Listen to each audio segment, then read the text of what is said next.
இன்று 1 யோவான் புத்தகத்தின் අද 1 යොහාන් පොතේ 6வது பாகம். 6 වෙනි කොටස. Today is the 6th part of 1st John. கடந்த ஞாயிற்றுக்கிழமை ගිය ඉරුදින 1 யோவான் 2ஆம் அதிகாரத்தில் 1 යොහාන් දෙවෙනි පරිච්ඡේදයේ முதலாம் இரண்டாவது வசனங்களை உங்களுக்கு சொல்லிக் கொடுத்தேன். ප්‍රථම වචන දෙක පිළිබඳව දේවගතිවරයා විසින් උගන්වනු ලැබුවා. அதிலே நான் உங்களுக்கு சொன்னேன், එයින් ඔබලාට වටහලා දුන්නා கிருபாதார பலி என்று வருகின்றது. ඒ කියන්නේ මේ අනුග්‍රහයේ ඒක බලන්න, ඒකේ තියෙනවා දෙකේ දෙක. ශාන්තිකර පූජාව කියලා කියන්නේ அது என்ன என்று இன்று சொல்லிக் கொடுப்பேன் என்று நான் சொன்னேன். ඒ ශාන්තිකර පූජාව කුමක්ද කියන එක අද ඔබලාට කියලා දෙනවා කියලා කිව්වා. அதை பழைய ஏற்பாட்டு பலிகளோடு நான் இணைத்து பேசுவதாக உங்களுக்கு நான் சொன்னேன். එය පරණ කිවිසුමේ තිබෙනා වූ ඒ දවන පූජාවන් එක්ක ඇවිල්ලා ඒක සම්බන්ධ කරමින් අද ඒ පිළිබඳව වටහලා දෙනවා කියලා කිව්වා. Last Sunday I started elucidating verses 1 and 2 of 1st John chapter 2. And in that I said that the propitiation will be explained today in light of the Old Testament sacrifices. இரண்டாவது வசனத்தை இப்போ வாசிப்போமா? දෙවෙනි පදේ අපි කියවමුද? 1 யோவான் 2:2. 1st John chapter 2 verse 2. நம்முடைய பாவங்களை நிவர்த்தி செய்கிற கிருபாதார பலி அவரே. நம்முடைய பாவங்களை மாத்திரமல்ல, சர்வ லோகத்தின் பாவங்களையும் நிவர்த்தி செய்கிற பலியாயிருக்கிறார். 1 යොහාන් පොතේ දෙවෙනි පරිච්ඡේදයේ දෙවෙනි පදය. උන්වහන්සේ අපේ පව් දෙසා ශාන්තිකර පූජාවය අපේ පව් දෙසා පමණක් නොව මුළු ලෝකයාත් උදෙසාය. And he is the propitiation for our sins, and not for our sins only, but also for the sins of the whole world. இப்போ இந்த இடத்துல கிருபாதார பலி என்று வருகிறது. දැන් මේ ස්ථානයේ ඇවිල්ලා ශාන්තිකර පූජාව කියලා ප්‍රකාශයක් තිබෙනවා. தமிழிலே மாத்திரம் வேதத்தை வாசிக்கிறவர்கள் දෙමළ භාෂාවෙන් පමණක් බයිබලයේ කියවන අය இதை எப்படி புரிந்து கொள்கிறார்கள் தெரியுமா? මේ කොහොමද දන්නවද තේරුම් ගන්නේ? கிருபை, අනුග්‍රහය, ආදාරම්. මේ ආදාරම් කියන්නේ ඒකේ පදනම பலி, 3 சொற்கள். පූජාව. இப்போ சிங்களத்திலே வாசிக்கிறவர்கள் சாந்திகர பூஜாව. දැන් සිංහලෙන් කියවනකොට ඇවිල්ලා ශාන්තිකර පූජාව. அதனுடைய உண்மையான அர்த்தம் என்னவென்றால், ඒකේ ඇත්තම අර්ථකථනය මොකක්ද කිව්වොත්? ஒரு அமைதியாய் சமாதானத்துக்காய் கொடுக்கின்ற ஒரு பலி. ඒ කියන්නේ නිශ්චල වූ නැත්තම් මේ සමාදානයක් උදෙසා දෙන්නා වූ එක පූජාවක්. சாந்திகர பூஜாව කියන්නේ சாந்தி කියන එක නා කරපු பூஜාව නෙවෙයි. Okay?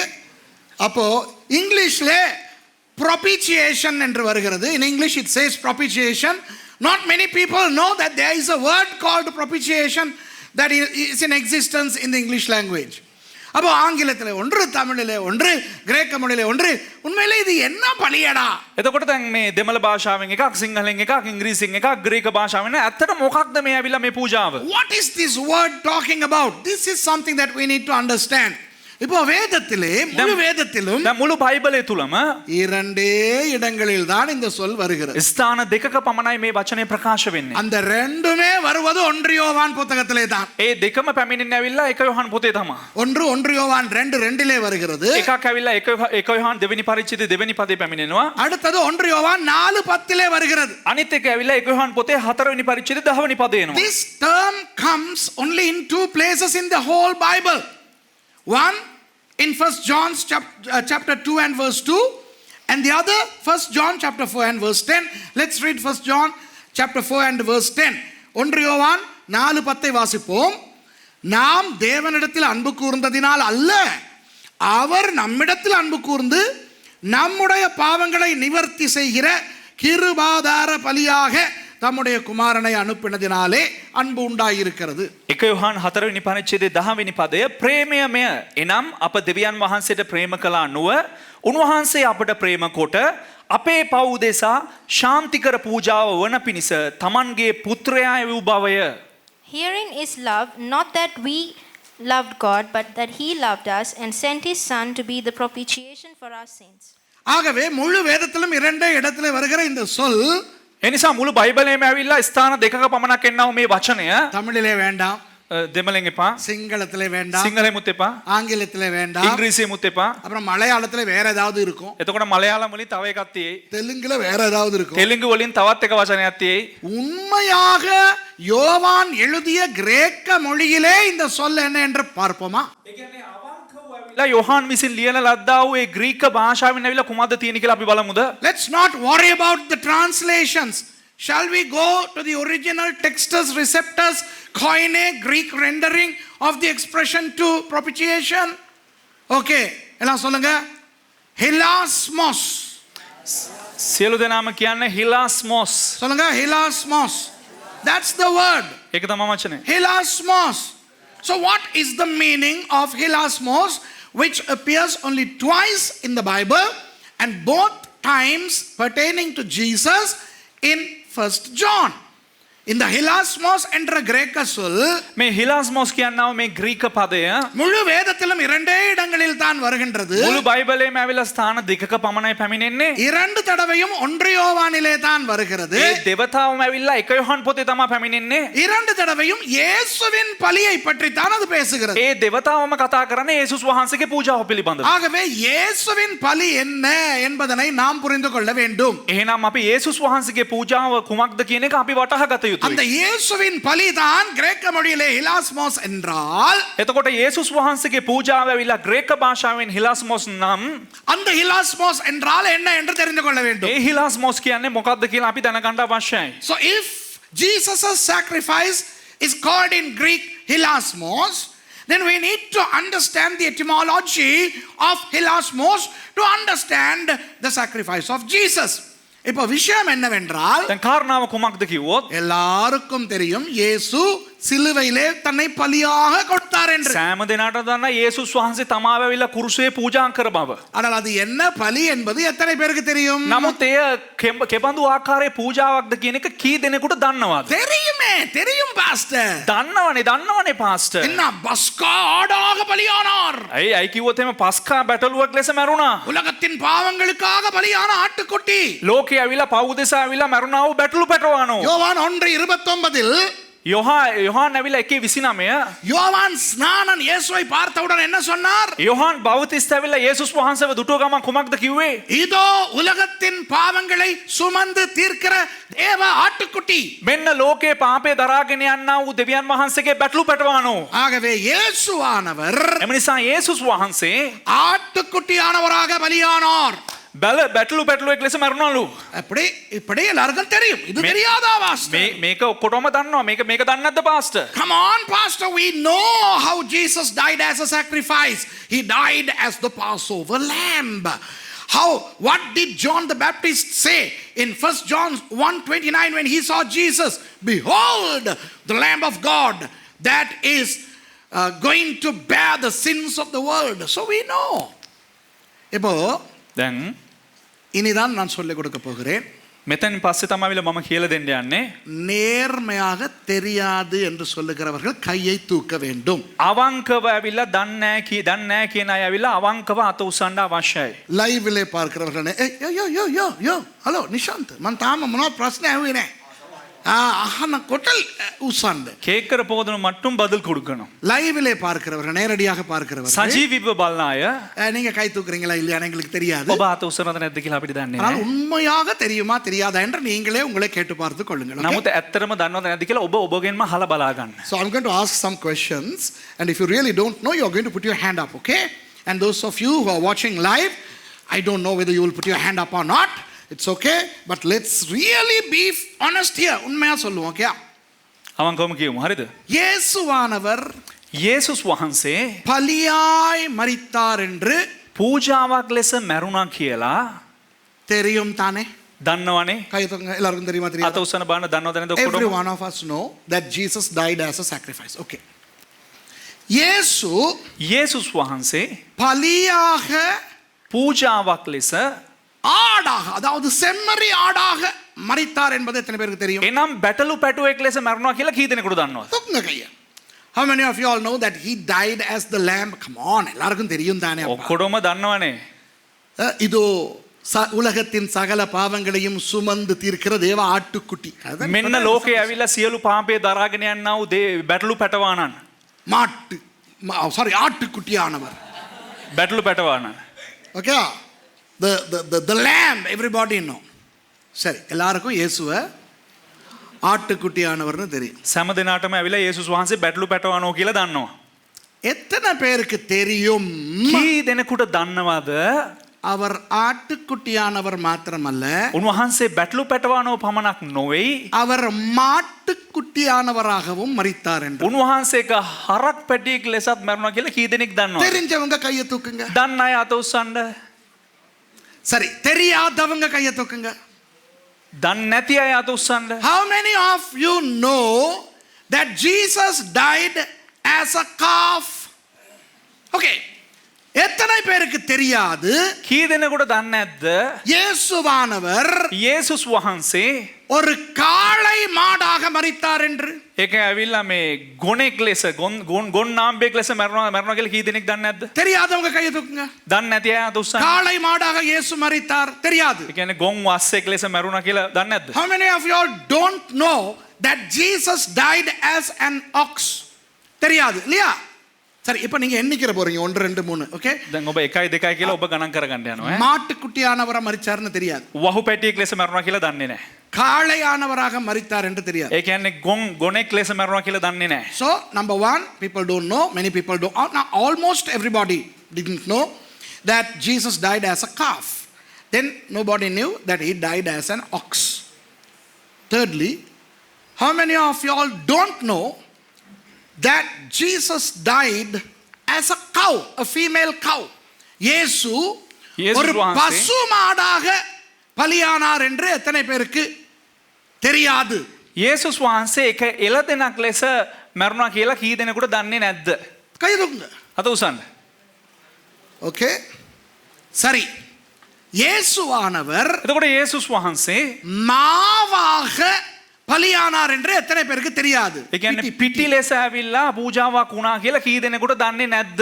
how many of you all didn't know that Jesus died as flower not the blooming flower but the flower that we make roti தெரியாது கையை தூக்குங்க வெக்கப்படாதீங்க දන්නේ නැති කටේ අත උස්සන්න ලැජ්ජා වෙන්න එපා wow okay இயேசுவானவர் යේසුස් වහන්සේ பழமாக ඒ කියන්නේ පළතුරු ලෙස பலியானார் என்று எத்தனை பேருக்கு தெரியாது පූජාවක් ලෙස පූජාව වුණා කියලා කී දෙනෙක් දන්නේ නැද්ද how many of you all don't know that Jesus was sacrificed as fruit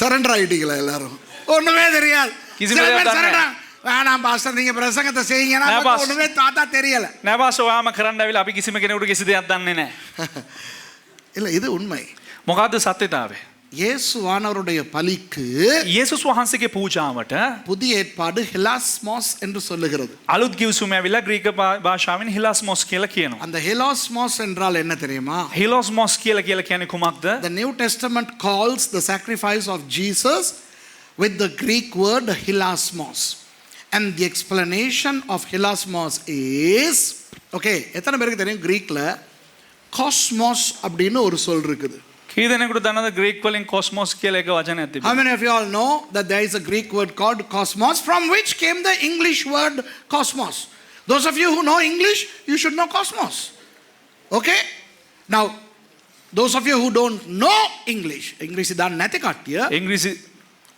ආංගිலம் தெரியாதவர்கள் லங்காවේ ඉන්න දෙමළාය සිංහලාය இலங்கையிலே உள்ள சொல்லப்பா தமிழ்ல சொல்லு நீ பேசாம சொல்லு விலங்கில் எனக்கு ලංකාවේ ඉන්න දෙමළ සිංහලාය இலங்கையிலே உள்ள தமிழ் சிங்களவர்கள் ඒගොල්ලෝ කොස්මොස් දන්නවා அவர்களுக்கு கொஸ்மோஸ் தெரியும் කොසුත් කනවා මසුත් කනවා ஏன்னா பெலாக்காவும் சாப்பிடுவாங்க இறைச்சியும் சாப்பிடுவாங்க කොස්නා ප්ලාකා මස්නා එරච්චි අපිට වෙන වෙනම කොස් දන්නවා මස් දන්නවා කොස් මස් ඉතින් කොස් වල මස් නැති නිසා අපිට කොස් මස් දන්නේ නැහැ පාස්ටර් කොස් වෙනම දන්නවා මස් වෙනම දන්නවා දෙමළෙන් බෑ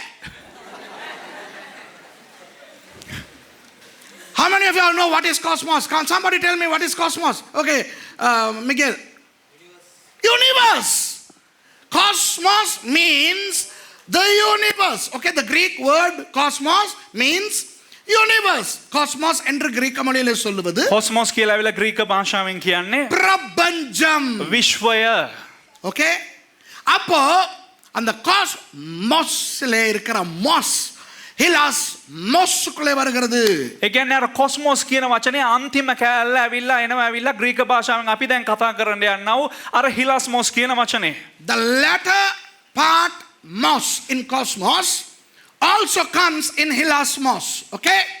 Now what is hilasmos? Hilasmos என்றால் என்ன? හිලාස්මෝස් කියලා කියන්නේ කුමක්ද? அது ஒரு பலி. එය එක පූජාවක්. ஆனால் அது எப்படிப்பட்ட பலி என்றால் නමුත් ඒ කෙබඳු පූජාවක්ද කියලා කිව්වොත් இந்த வேதத்திலே பழைய ஏற்பாட்டிலே உள்ள මේ දේව වචනේ පරණ ගිවිසුමේ තිබෙන්නා වූ அத்தனை பலிகளையும் සියලුම පූජාවන් உள்ளடக்கிய ஒரு பலி. අන්තර්ගත වෙන්නා වූ එක පූජාවක්. Hilasmos means a sacrifice that enwraps or contains every single one of the Old Testament sacrifices. அதாவது එනම් முதல் இந்த உலகத்திலே பலி கொடுத்தது யார்? ප්‍රථම වතාවට ඇවිල්ලා මේ ලෝකේ ඇවිල්ලා පූජාවන් දුන්නේ කවුද? ஆண்டவர். දෙවියන් වහන්සේ. Who offered the first sacrifice? God. ஏன்? ඇයි? பாவத்தை மனுஷன் செய்தபடியினால். මනුෂ්‍යයා පාපය කරපු නිසා When man sinned and as a consequence he felt naked, God slaughtered an animal, took the skin and wrapped him. Okay? Covered his nakedness. மனுஷன் பாவம் செய்து මනුෂ්‍යයා පාපය කරලා தான் நிர்வாணி என்று அவன் அறிந்து கொண்டபடியினால் තමා නිර්වස්ත්‍රයි කියලා දැනගත්ත ගමන් அத்தி இலையை எடுத்து தைத்து இடுப்பை சுற்றி கட்டிக்கொண்டார். ඔව් අත්තික කොළ අතු අරගෙන ඇවිල්ලා තමාගේ ඉන මටේට ඔහු ඇඳගත්තා.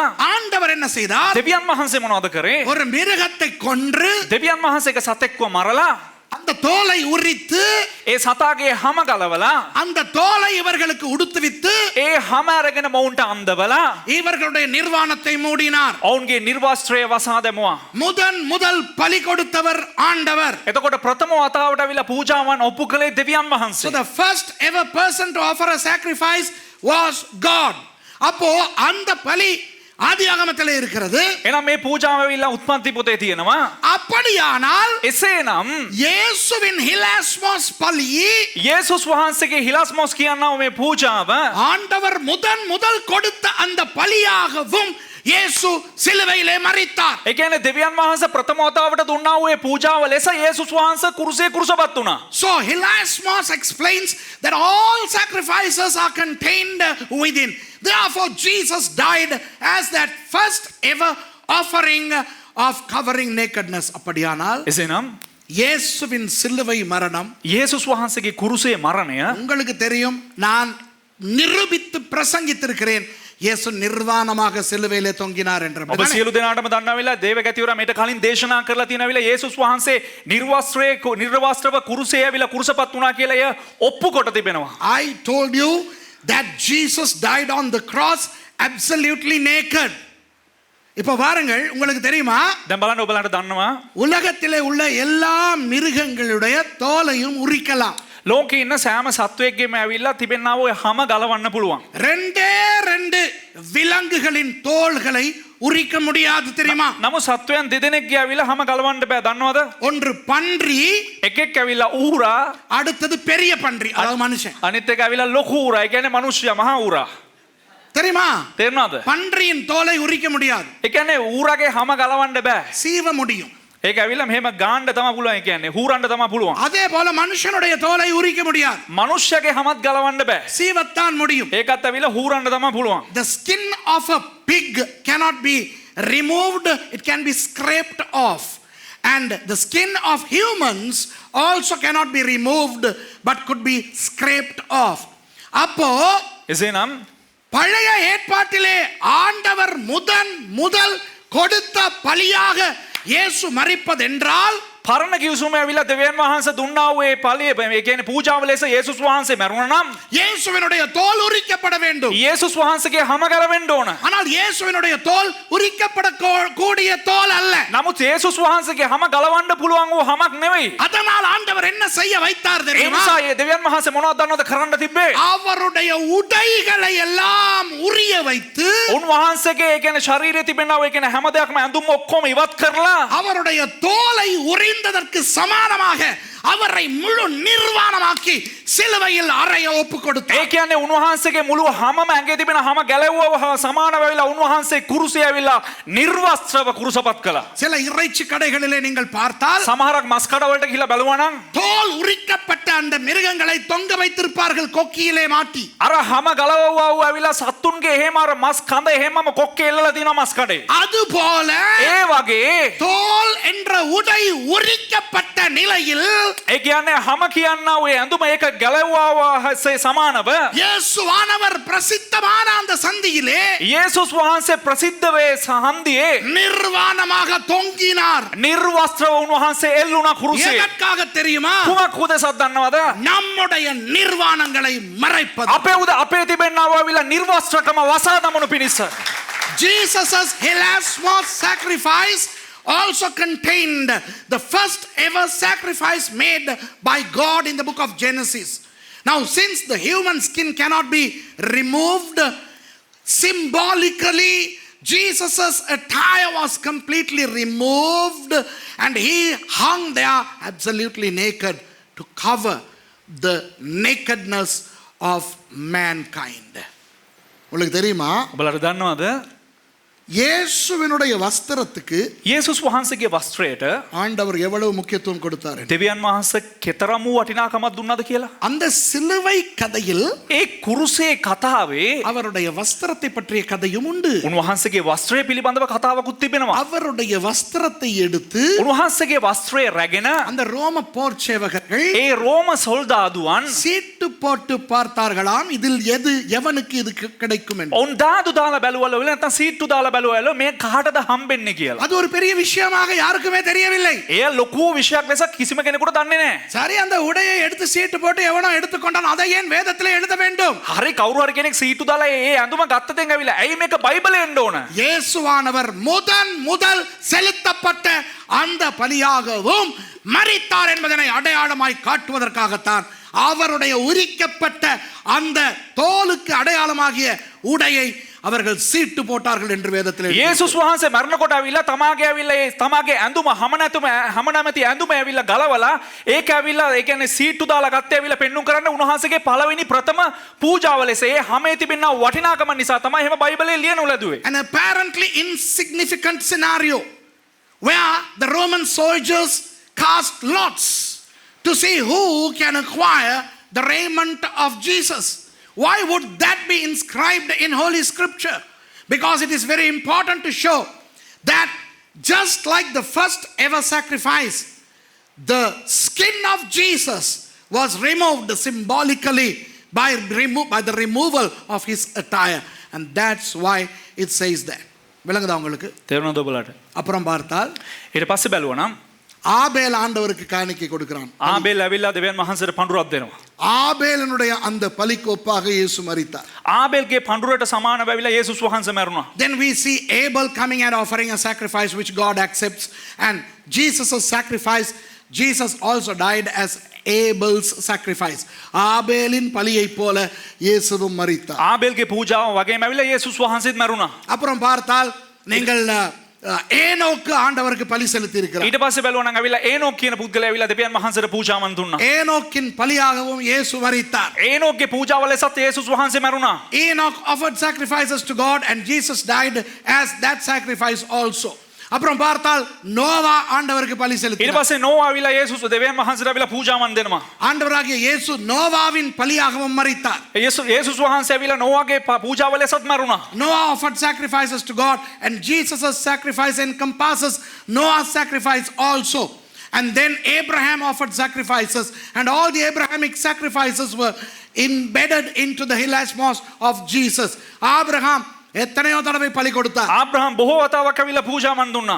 அந்த அத்தனை பலிகளாகவும் இயேசு தன்னுடைய சிலுவை பலியிலே மரித்தார். ඒ කියන්නේ සෑම පූජාවක්ම සමාන කරන්න යේසුස් වහන්සේ කුරුසේ තමාගේ ඇවිල්ලා මරණය ඇවිල්ලා පූජාවක් ලෙස සලකුණු කරවුවා. ஈசாக்கு பலி கொடுத்தார். ඊසාක් පූජාවන් දුන්නා. யாக்கோபு பலி கொடுத்தார். යාකෝබ් පූජාවන් දුන්නා. மோசே பலி கொடுத்தார். මෝසස් පූජාවන් දුන්නා. Isaac offered sacrifices and so did Jacob and Moses, and Jesus' hilasmos, the propitiation, encompasses all those sacrifices. இயேசுவின் hilasmos பலி அந்த எல்லா பலிகளையும் உள்ளடக்குகிறது. මේ යේසුස් වහන්සේගේ හිලාස් මොඩ් නැත්නම් අපිට බයිබලයේ කියන ශාන්තිකර පූජාව ඇවිල්ලා පරණ කිවිසුමේ තිබෙනා වූ සියලුම පූජාවන් නියෝජනය කරනවා. ஆனால் නමුත් மோசேக்கு பிறகு මෝසෙස්ට පසුව ஆண்டவர் சொன்னார், දෙවියන් වහන්සේ කිව්වා இனி இந்த முன்பு மாதிரி கண்டவனும் நினைத்த மாதிரி பலி செலுத்த முடியாது. ආයේ මේ කලින් වගේ ඇවිල්ලා හිතුණු එක්කනට හිතුණු එක වෙලාවට ඇවිල්ලා ඕන විදිහට පූජාවන් දෙන්න බෑ. யோபு கூட ஆண்டவருக்கு பலி செலுத்தினார். යෝබුත් ඇවිල්ලා දෙවියන් වහන්සේට පූජාවන් ඔප්පු කරා.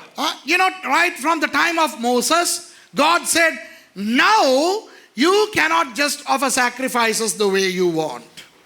Now I am going to issue stipulations pertaining to sacrifices. நான் இனி எப்படி பலி செலுத்துவது என்று உங்களுக்கு சொல்லிக் கொடுக்க போகிறேன் என்றார். දැන් මම උඹලාට ඇවිල්ලා කොහොමද පූජාවන් දෙන්නේ කියලා ඇවිල්ලා දෙවියන් වහන්සේ එතන කතා කරන්න පටන් ගත්තා. அவர் என்ன செய்தார்? උන්වහන්සේ මොනවද කරේ? லேவியராகமம் புத்தகத்திலே ලෙවි කතාව පොතේ அவர் 5 விதமான பலிகளை ஆண்டவர் சொல்லிக் கொடுத்தார். උන්වහන්සේ ඇවිල්ලා පූජාවන් පහක් පිළිබඳව ඇවිල්ලා කියලා දුන්නා. In the book of Leviticus, God taught the people through Moses to offer 5 kinds of sacrifices. There are 5 sacrifices in the Old Testament.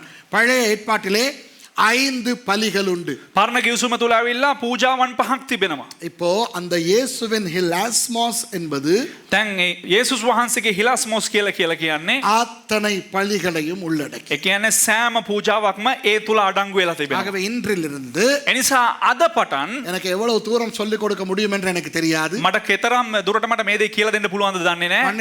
12 கால் வரை நான் சொல்லிக் கொடுப்பேன். 12යි කාල වෙනකල් මම කියලා දෙන්නම්. அதற்கு பிறகு நிறுத்திவிட்டு ඊට පස්සේ නවත්තලා அடுத்த ஞாயிற்றுக்கிழமை இல்லை, அதற்கு அடுத்த ஞாயிற்றுக்கிழமை நான் அதை தொடரப் போகிறேன். එන ඉරිදා නෙවෙයි ඊට පසුව එන ඉරිදා ඇවිල්ලා මම මේ දේ ඇවිල්ලා නැවතත් ඇවිල්ලා පටන් ගන්න යනවා. சும்மா அவசரமாய் ஓடாமல் නිකන් අපි හදිස්සියෙන් දුවන්නේ නැතුව அந்த பலிகளை நாம் ஆராய்ந்து ඒ පූජාවන් අපි හොඳට හොයලා බලලා அந்த பலியாக இயேசு எப்படி மரித்தார் என்று படிக்க போகிறோம். ඒ පූජාවන් ලෙස කොහොමද යේසුස් වහන්සේ මැරුණේ කියලා අපි ඉගෙන ගන්න යනවා. So today I don't know how far I can take you in explaining Jesus's hilasmos as embedding all 5 sacrifices of the book of Leviticus, and the continuation will happen in a fortnight.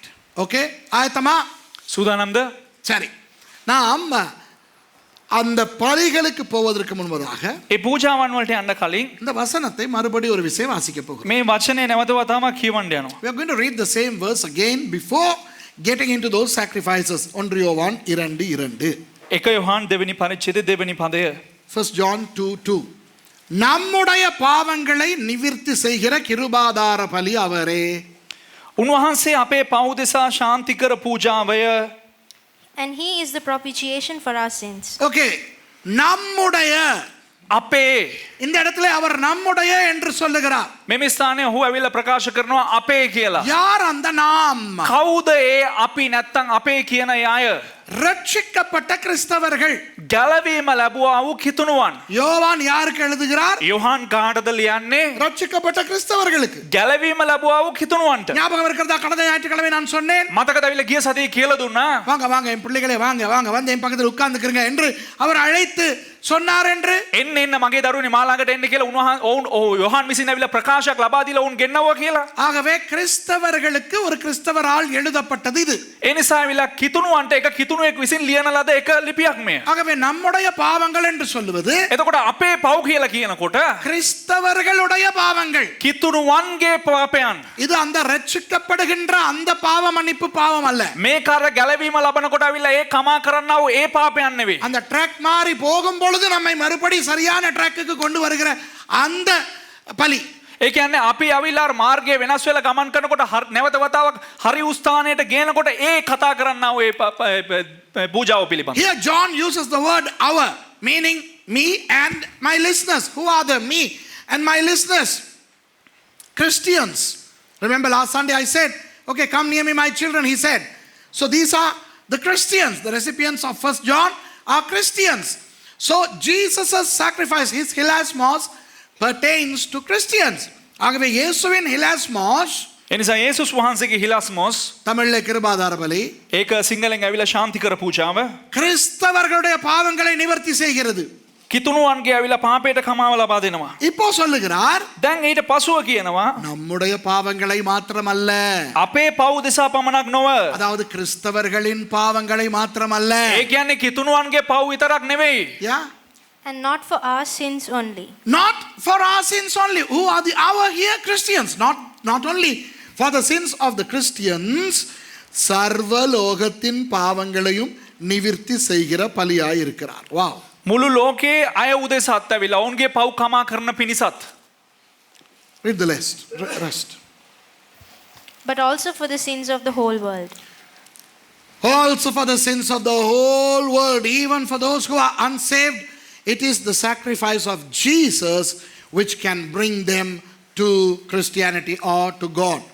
ரட்சிக்கப்படாதவர்கள், பாவிகள், உலகத்தவர்கள், அவர்கள் கூட பாவ மன்னிப்பை பெறுவதற்காக இயேசு பலியானார். ඒ කියන්නේ ගැලවීම නොලබපු අය, ඒ කියන්නේ කිතුණු නොවනා වූ ලෝකයේ සිටිනා මනුෂ්‍යයන් ඔවුන් ගැලවීම ලබන පිණිස ඇවිල්ලා උන්වහන්සේ මේ ආකාරයෙන් ඇවිල්ලා මේ පූජාව ඔප්පු කරලා තිබෙනවා.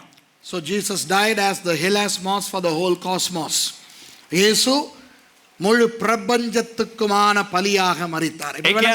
ඒ කියන්නේ යේසුස් වහන්සේ මේ මුළු විශ්වයේ සිටිනා වූ සකල ජාතීන් උදෙසා ඇවිල්ලා උන්වහන්සේ ජීවිතය පුද කරා. ඔයාලට තේරෙනවද දැන්? இப்போ உங்களுக்கு நான் பழைய ஏற்பாட்டில் இருக்கிற அந்த 5 பலிகளின் பெயர்களையும் දැන් පරණ ගිවිසුමේ තිබෙනා වූ ඒ පූජාවන් පහේ නමුත් லேவியராகம புத்தகத்திலே இருக்கிற அந்த ஒழுங்கின்படி சொல்ல போகிறேன். ලෙවි කතාව පොතේ තිබෙනා වූ ඒ පිළිවෙලේ ප්‍රකාරයට ඇවිල්ලා ඔයාලට කියලා දෙන්න යනවා. So I'm going to list the 5 sacrifices of the Old Testament according to the order in which it appears in the book of Leviticus. Okay, முதலாவது சர்வாங்க தகன பலி. எல்லாம் சொல்லுங்க தமிழ்ல, சர்வாங்க தகன பலி. ප්‍රථමයෙන් ඇවිල්ලා දවන පූජාව. First is the burnt offering. Say everybody, Tamil சிங்களம் எல்லாம் சொல்லுங்க. burnt offering. burnt offering. Okay. ரெண்டாவது දෙවනුව போஜன பலி, ஆகார பூஜை. දෙවනුව ආහාර පූජාව. meal offering or grain offering. Say that. meal offering. Say. meal offering. ரெண்டாவது meal offering. மூன்றாவது තුන්වෙනුව சமாதான பலி. சொல்லுங்க. සමාදාන පලි. ශාන්ති පූජාව. சாந்தி பூஜாவ. Okay, peace offering. Number 3. Say that. ஆஃபரிங்ல பீஸா கொடுக்கிறது இல்ல, பீஸ் ஆஃபரிங், சமாதானம். ஓகே. நான்காவது හතරවෙනි එක பாவ நிவாரண பலி. පාව නිවාරණ පලි. පාප පූජාව. பாப பூஜாவ. Okay, sin offering. Say that. sin offering. ஐந்தாவது පස්වෙනුව குற்ற நிவாரண பலி. අපරාධ පූජා. சொல்லுங்க. කියන්න. குற்ற நிவாரண பலி. අපරාධ පූජා. trespass offering. trespass offering. Okay, இதிலே லேவியராகமம் முதலாவது அதிகாரத்தில் දැන් මේ ලෙවි කතාව පළවෙනි පරිච්ඡේදයේ நாம் சர்வாங்க தகன பலியை நான் உங்களுக்கு சொல்லிக் கொடுக்க போகிறேன். දවන පූජාව පිළිබඳව වෙලා දේවගතුමා කියලා දෙන්න යනවා. I am going to explain the burnt offering as in Leviticus chapter 1 and chapter 1. Let's read some of those verses. இப்போ யாருடைய பலியை பற்றி நாம் படிக்க போகிறோம்? දැන් අපි කාගේ පූජාව පිළිබඳව ඉගෙන ගන්න යන්නේ? இயேசுவினுடைய பலி. යේසුස් වහන්සේගේ පූජාව පිළිබඳව. இன்னும் ஒரு சில நாட்களில் තව දින කිහිපයකින් பெரிய வெள்ளிக்கிழமை வருகிறது. මහා සිකුරාදා පැමිණෙනවා. உயிர் தெழுந்த ஞாயிறு வருகிறது. ඒ වගේම උත්ථානය වුණා වූ ඒ ඉරුදින පැමිණෙනවා. நான் நினைக்கிறேன் இது பொருத்தமான ஒரு காலத்தில் தான் இயேசுவின் சிலுவை மரணத்தை பற்றி நாம் படிக்கிறோம் என்று. ඉතින් දේවගතිවරයා හිතනවා ඇවිල්ලා අවශ්‍ය වූ කාලයට තමයි ඇවිල්ලා ක්‍රිස්තුස් වහන්සේගේ කුරුසියේ මරණය ගැන අපි සිහි කරන්න කියලා. இன்றைக்கு 7ஆம் திகதி, අද 7 වෙනිදා இன்னும் சரியாக 12 நாட்களில் 19ஆம் திகதி இயேசு சிலுவையில் மரித்த பெரிய வெள்ளி வருகிறது. හරියට තව 19 වෙනිදා වෙනකොට ඇවිල්ලා ක්‍රිස්තුස් වහන්සේ ඇවිල්ලා මරණයට පත් වුණා වූ ඒ මහා සිකුරාදා දවස පැමිණෙනවා. Today is the 7th of April and on the 19th exactly 12 days later there is going to be the Good Friday which commemorates the death of Jesus on the cross. So it's quite appropriate for us to meditate upon the sacrifice of Jesus. ஆகவே இயேசுவின் மரணத்தை பற்றி, அவருடைய பலியை பற்றி படிப்பது ரொம்ப பொருத்தமான ஒரு காலம் தானாக அப்படி அமைந்திருக்கிறது. ඒ නිසා යේසුස් වහන්සේගේ මරණය ගැන ඇවිල්ලා අපි ඉගෙන ගන්න එක ඇවිල්ලා කාලයට උචිත අයුරින් ඇවිල්ලා පැමිණෙලා තියෙනවා. ඒක අපි දන්නෙත් නැහැ. இப்போ நான் என்ன செய்ய போகிறேன் என்றால், දැන් අපි මොනවද කරන්න යන්නේ කියලා කිව්වොත් பழைய ஏற்பாட்டில் சர்வாங்க தகன பலியை எப்படி செலுத்த வேண்டும் என்று ஆண்டவர் மோசே மூலம் ஜனங்களுக்கு சொல்லிக் கொடுக்கிறதை படித்து, පරණ ගිවිසුම තුල ඇවිල්ලා දෙවියන් වහන්සේ විසින් ඇවිල්ලා කොහොමද මේ ජනතාව දවන පූජාව පිදිය යුත්තේ නැත්නම් දිය යුත්තේ කියන දේ පිළිබඳව අපි හොඳට වටහාගෙන அந்த மாதிரியான ஒரு சர்வாங்க தகன பலியாக இயேசு பலியானார் என்பதனை இன்றைக்கு பார்க்க போகிறோம். එවන් වූ දවන පූජාවක් ලෙස යේසුස් වහන්සේගේ තමාගේ ජීවිතය පූජා කරා කියන එක අපි බලන්න යනවා. So today we are going to meditate upon the burnt offering as taught by Moses, who received from God, and we are going to compare that to the death of Jesus on the cross. ஆயத்தமா? සූදානම්ද? எத்தனை பேருக்கு தூக்கமா வருது? කී දෙනෙකුට නිදිමත වගේ එනවද? நாங்க விடிய 3 மணிக்கு தான் வந்தே சேர்ந்தோம் கொழும்புல இருந்து. උදෑසන 3ට තමයි කොළඹ ඉඳලා දෙවගදිවර එහෙම ආවේ. அங்க கொழும்புல போயிட்டு ப்ரோக்ராம் எல்லாம் முடிச்சிட்டு வரும்போது அவ்வளவு லேட் ஆயிருச்சு. කොළඹ ගිහලා සියලුම වැඩසටහනක් ඉවර කරලා එච්චර රෑ වුණා. එච්චර පරක් වුණා. உங்களை எல்லாத்தையும் விட எனக்கு தான் தூங்க ஆசையா இருக்கு. ඔබ සියලු දිනාටම වඩා දේවගතිතුමාට තමයි අවිල නිදිමත අධික වශයෙන් තිබෙන්නේ. இது கொஞ்சம் கஷ்டமான பிரசங்கம். මේක පොඩක් අමාරු වූ එක දේශනාවක්. ஆனால் நீங்கள் லேசில் கேட்காத ஒரு பிரசங்கம். නමුත් ඔබලාට අහන්න හම්බෙන්නේ නැති වූ එක දේශනාවක්. எங்கள் சம்பந்தமான ஒரு பிரசங்கம். ඒ කියන්නේ අපිව සම්බන්ධ වෙන්නා වූ එක දේශනාවක්. ஆகவே தயவு செய்து ரொம்ப உன்னிப்பாக கவனிக்கும்படி ඒ கேட்டுக்கொள்கிறேன். නිසා කරුණාකර හොඳට අවධානයෙන් ඇවිල්ලා මේ දේශනාවට ඔබගේ සිතුවිලි යොමු කරන්න. We are all tired, but let's really listen to this sermon, because this is a very important sermon which pertains to us also. Okay? லைவ்ல பார்க்குறவங்க நீங்களும் வசனத்தை பார்த்து ஒழுங்கா படிச்சுக்கொள்ளுங்க. ஓகே? සජීවී බලන අයත් ඇවිල්ලා වචනේ හොඳට අවධානය යොමු කරලා හොඳට ඉගෙන ගන්න. ஓகே. கர்த்தர் ஆசரிப்பு கூடாரத்திலிருந்து மோசேயை கூப்பிட்டு அவனை நோக்கி, ස්වාමින් වහන්සේ මෝසෙස්ට හඬගසා සම්මුඛ වීමේ කූඩාරමේ සිට ඔහුට කතා කොට, And the Lord called unto Moses and spake unto him out of the tabernacle of the congregation, saying, பொதுவாக ஆண்டவர் மலைகளிலிருந்து பேசுவார், පොදු ඇවිල්ලා දෙවියන් වහන්සේ කන්ද උඩ ඉඳලා කතා කරනවා. மேகத்திலிருந்து பேசுவார், නැත්තම් වලාකුලෙන් කතා කරනවා. இல்லாவிட்டால் வானத்திலிருந்து அசரீரியாக பேசுவார். නැත්තම් මේ අහස් කුහරේ ඉඳලා අහස ඉඳලා කතා කරනවා. இந்த தடவை ஆண்டவர் எங்கிருந்து பேசுகிறார்?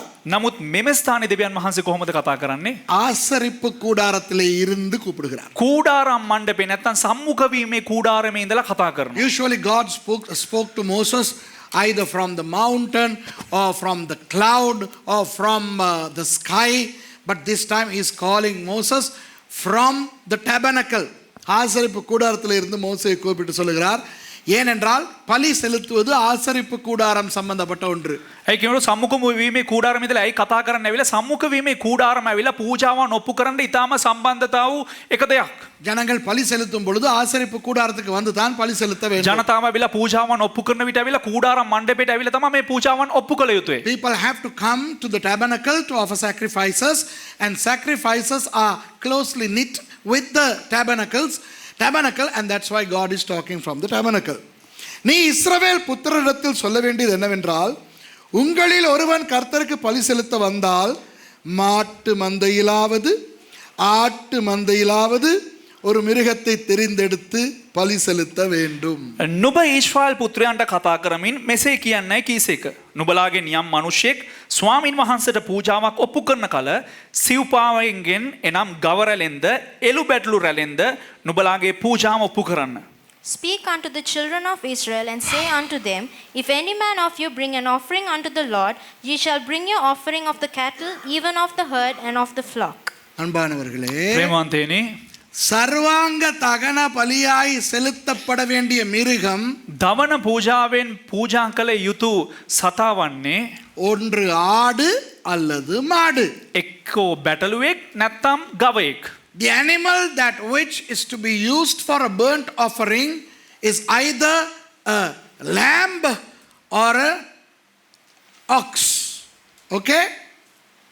புரியுதா உங்களுக்கு? තේරෙනවද ඔබලාට? அப்ப இயேசுவின் இலாஸ்மோஸ் சர்வாங்க தகன பலி என்றால் එතකොට යේසුස් වහන්සේගේ හිලාස්මෝස් ඇවිල්ලා මේ දමන පූජාව නම් இயேசு வெறும் ஆடாக மட்டும் மரிக்க முடியாது, යේසුස් වහන්සේ ඇවිල්ලා නිකම් බැටළුවෙක් වගේ මැරෙන්නත් බෑ.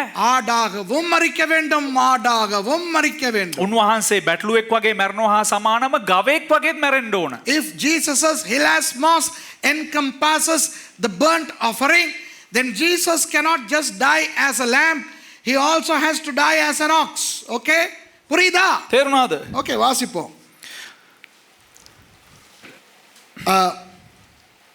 அவன் செலுத்துவது மாட்டு மந்தையிலிருந்து எடுக்கப்பட்ட சர்வாங்க தகன பலியானால், ඉතින් ඔහුගේ පූජාව ගවරලෙන් දවන්නා වූ පූජාවක් නම් If his offering be a burnt sacrifice of the herd, அவன் பழுதற்ற ஒரு காளையை செலுத்துவானாக. ඔහු කැලල් නැති පිරිමු සතෙකු ඔප්පු කළ යුතුය. let him offer a male without blemish. அப்போ சர்வாங்க தகன பலிக்கு ஒப்பு கொடுக்கப்படும் மிருகம் ஆண் மிருகமா பெண் மிருகமா?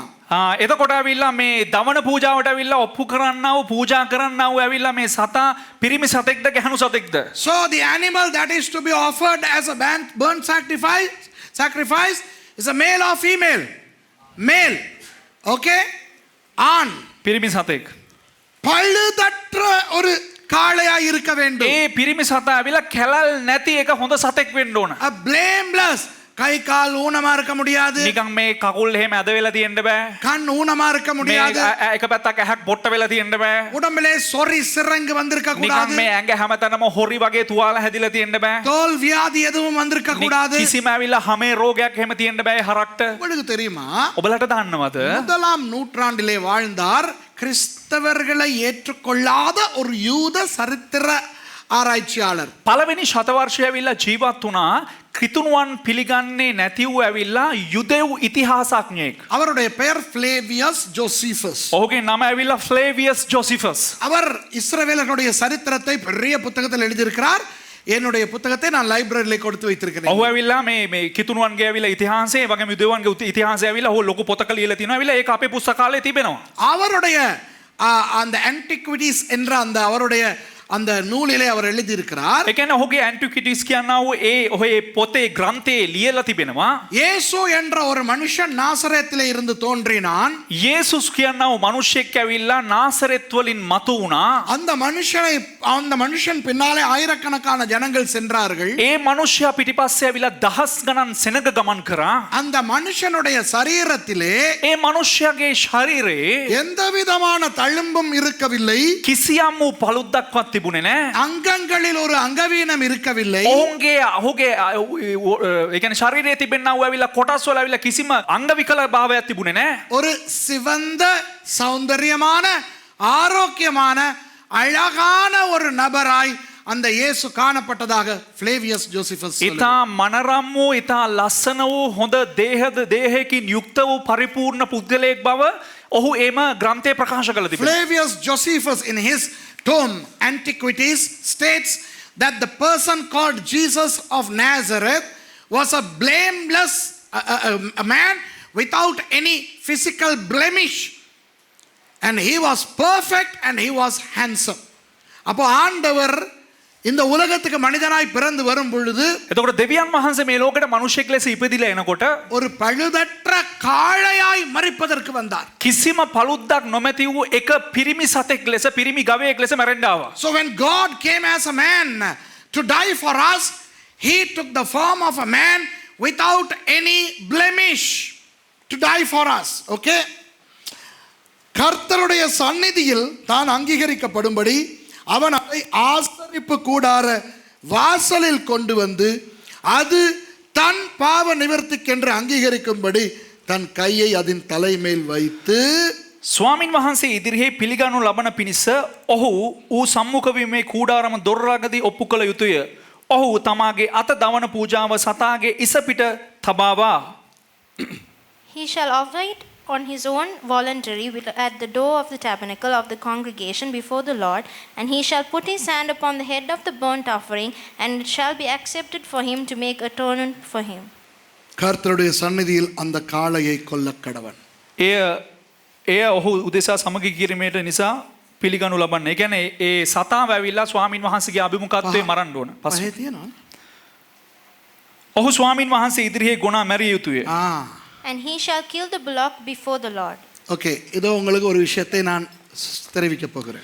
මෙන්න එක විෂයක් ඔබලාට විග්‍රහ කරන්න යනවා. இப்போ வாசித்த வசனத்திலே දැන් මේ කියවුවා වූ වචනේ கவனிங்க நல்லா கவனிங்க. හොඳට අවධානය යොමු කරන්න. හොඳට අවධානය යොමු කරන්න. இன்னும் ஆசாரியர்கள் சம்பந்தப்படவில்லை. ஓகேயா? තාමත් ඇවිල්ලා මේකට පූජකයන් සම්බන්ධ වුණේ නැහැ. Now listen to this very careful. எல்லாம் கவனிக்கிறீங்களா நல்லா? හොඳට අවධානය යොමු කරන්න. முக்கியமான விஷயம் சொல்லி கொடுக்க. මේක වැදගත් දෙයක් කියලා දෙන්න යන්නේ. ஓகேயா? හරිද? என்ன வாசிச்சீங்க நீங்க? මොකක්ද දැන් අපි කියුවේ?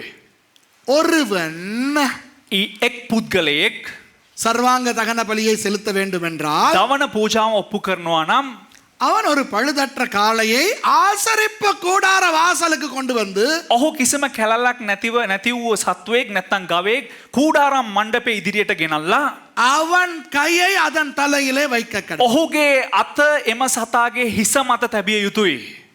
என்ன இதனுடைய அர்த்தம்? මොකක්ද මේකේ අර්ථකථනය? What did we read? If one person needs to offer a burnt sacrifice, let him bring this ox to the tabernacle, outside of the tabernacle, and put his hand on its head. ஏன் தலையில கையை வைக்கணும்? ඇයි ඇවිල්ලා ඒ සතාගේ හිස මත අත තියන්න ඕන? என்னுடைய பாவம் මගේ පාපය உன் மேல் வரட்டும்.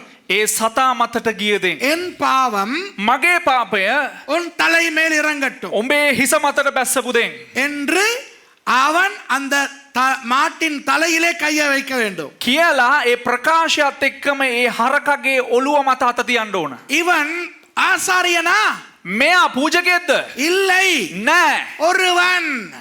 එක් පුද්ගලෙක් அவன் எவனாயும் இருக்கலாம். ඔහු ඕනම පුද්ගලෙක් වෙන්න පුළුවන්. ஆனால் ஒன்றே ஒன்று ஒரு தகுதி அவனுக்கு இருக்க வேண்டும். නමුත් එකම එක සුදුසුකමක් එම පුද්ගලයාට තිබිය යුතුයි. அவன் பாவியாய் இருக்க வேண்டும். ඔහු පාපිෂ්ඨයෙක් විය යුතුයි. ஏனென்றால் ඇයි කිව්වනම් அப்படி அவன் தலையிலே கையை வைக்கும்போது එහෙම එම පුද්ගලයා ඇවිල්ලා අර සතාගේ ඇවිල්ලා හිස මත ඔළුව අත තබන විට அடையாள ரீதியாக ඒක සලකුණු ලෙස සංකේතවත් ලෙස சங்கேதாத்மகව இவனுடைய பாவம் அந்த மிருகத்துக்குள் இறங்குகிறது. මොහුගේ පාපේ සතා මතට නැත්තම් අභ්‍යන්තරයට ගමන් කරනවා. When the sinner puts his hand on the head of that animal, symbolically his sin is transmitted onto that animal.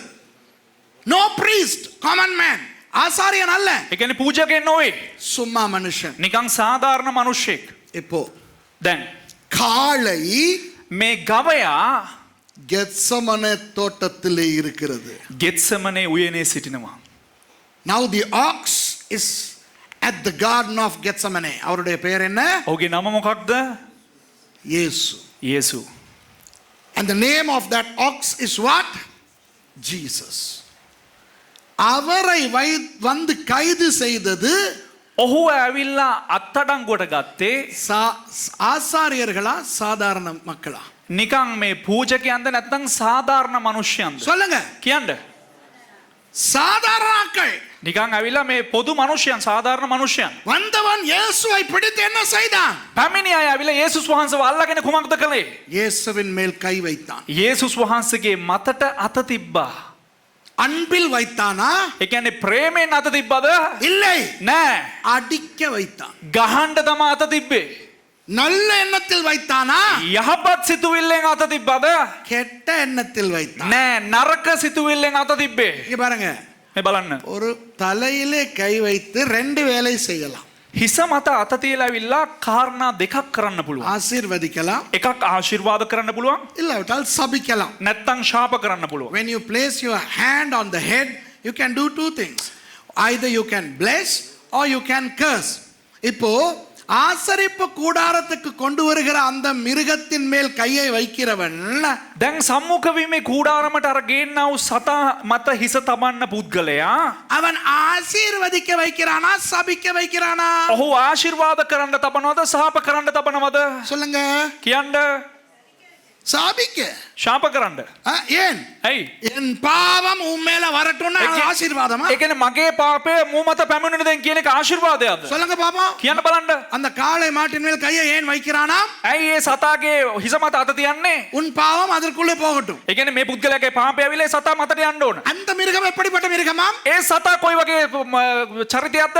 அது பழுதற்ற மிருகம். ඒ කියන්නේ ඒ සතා ඇවිල්ලා කිසිම පළුද්දක් නැති මේ කිසිම කැලලක් නැති සතෙක්. பழுதற்ற மிருகத்தின் மேல் இவன் கையை வைத்து කැලලක් නැති සතා මත මේක අත තියලා இவனுடைய பழுது, இவனுடைய அசுத்தம், இவனுடைய பாவம், இவனுடைய கேவலத்தை எல்லாம் அனுப்புகிறான். මුගේ පාපය මුගේ තිබෙන කැලල් ස්වභාවය මුගේ තියෙන සියලුම කුපාඩිකම් ඔක්කොම අර සතා මතට යවනවා. அப்ப அது ஆசீர்வாதமா சாபமா? ඒක ආශිර්වාදයක්ද ශාපයක්ද? சாபம். ශාපයක්. So when this man places his hands on a blemishless animal, he is transmitting his sin onto the animal, thereby cursing it. It's not a blessing, it's a cursing.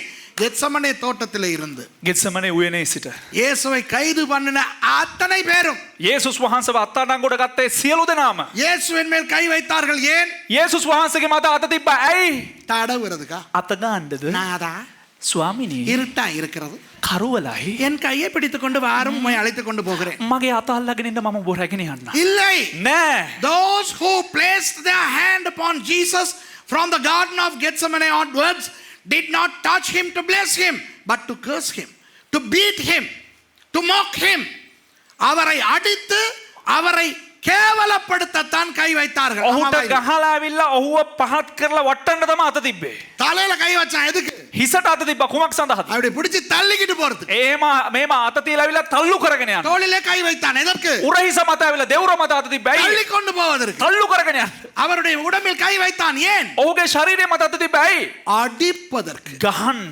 ஆசீர்வதிப்பதற்கு அல்ல, ආශිර්වාද කරන්න නොවේ. சபிப்பதற்கு. ශාප කරනු පිණිස. So from the garden of Gethsemane, everybody whose hands touched Jesus touched him not to bless him, but to curse him, to condemn him, to mock him, and to hurt him. இயேசு சர்வாங்க தகன பலியின் காளையாக கெத்சமனே தோட்டத்திலே மக்கள் கைக்கு விடப்பட்டார்.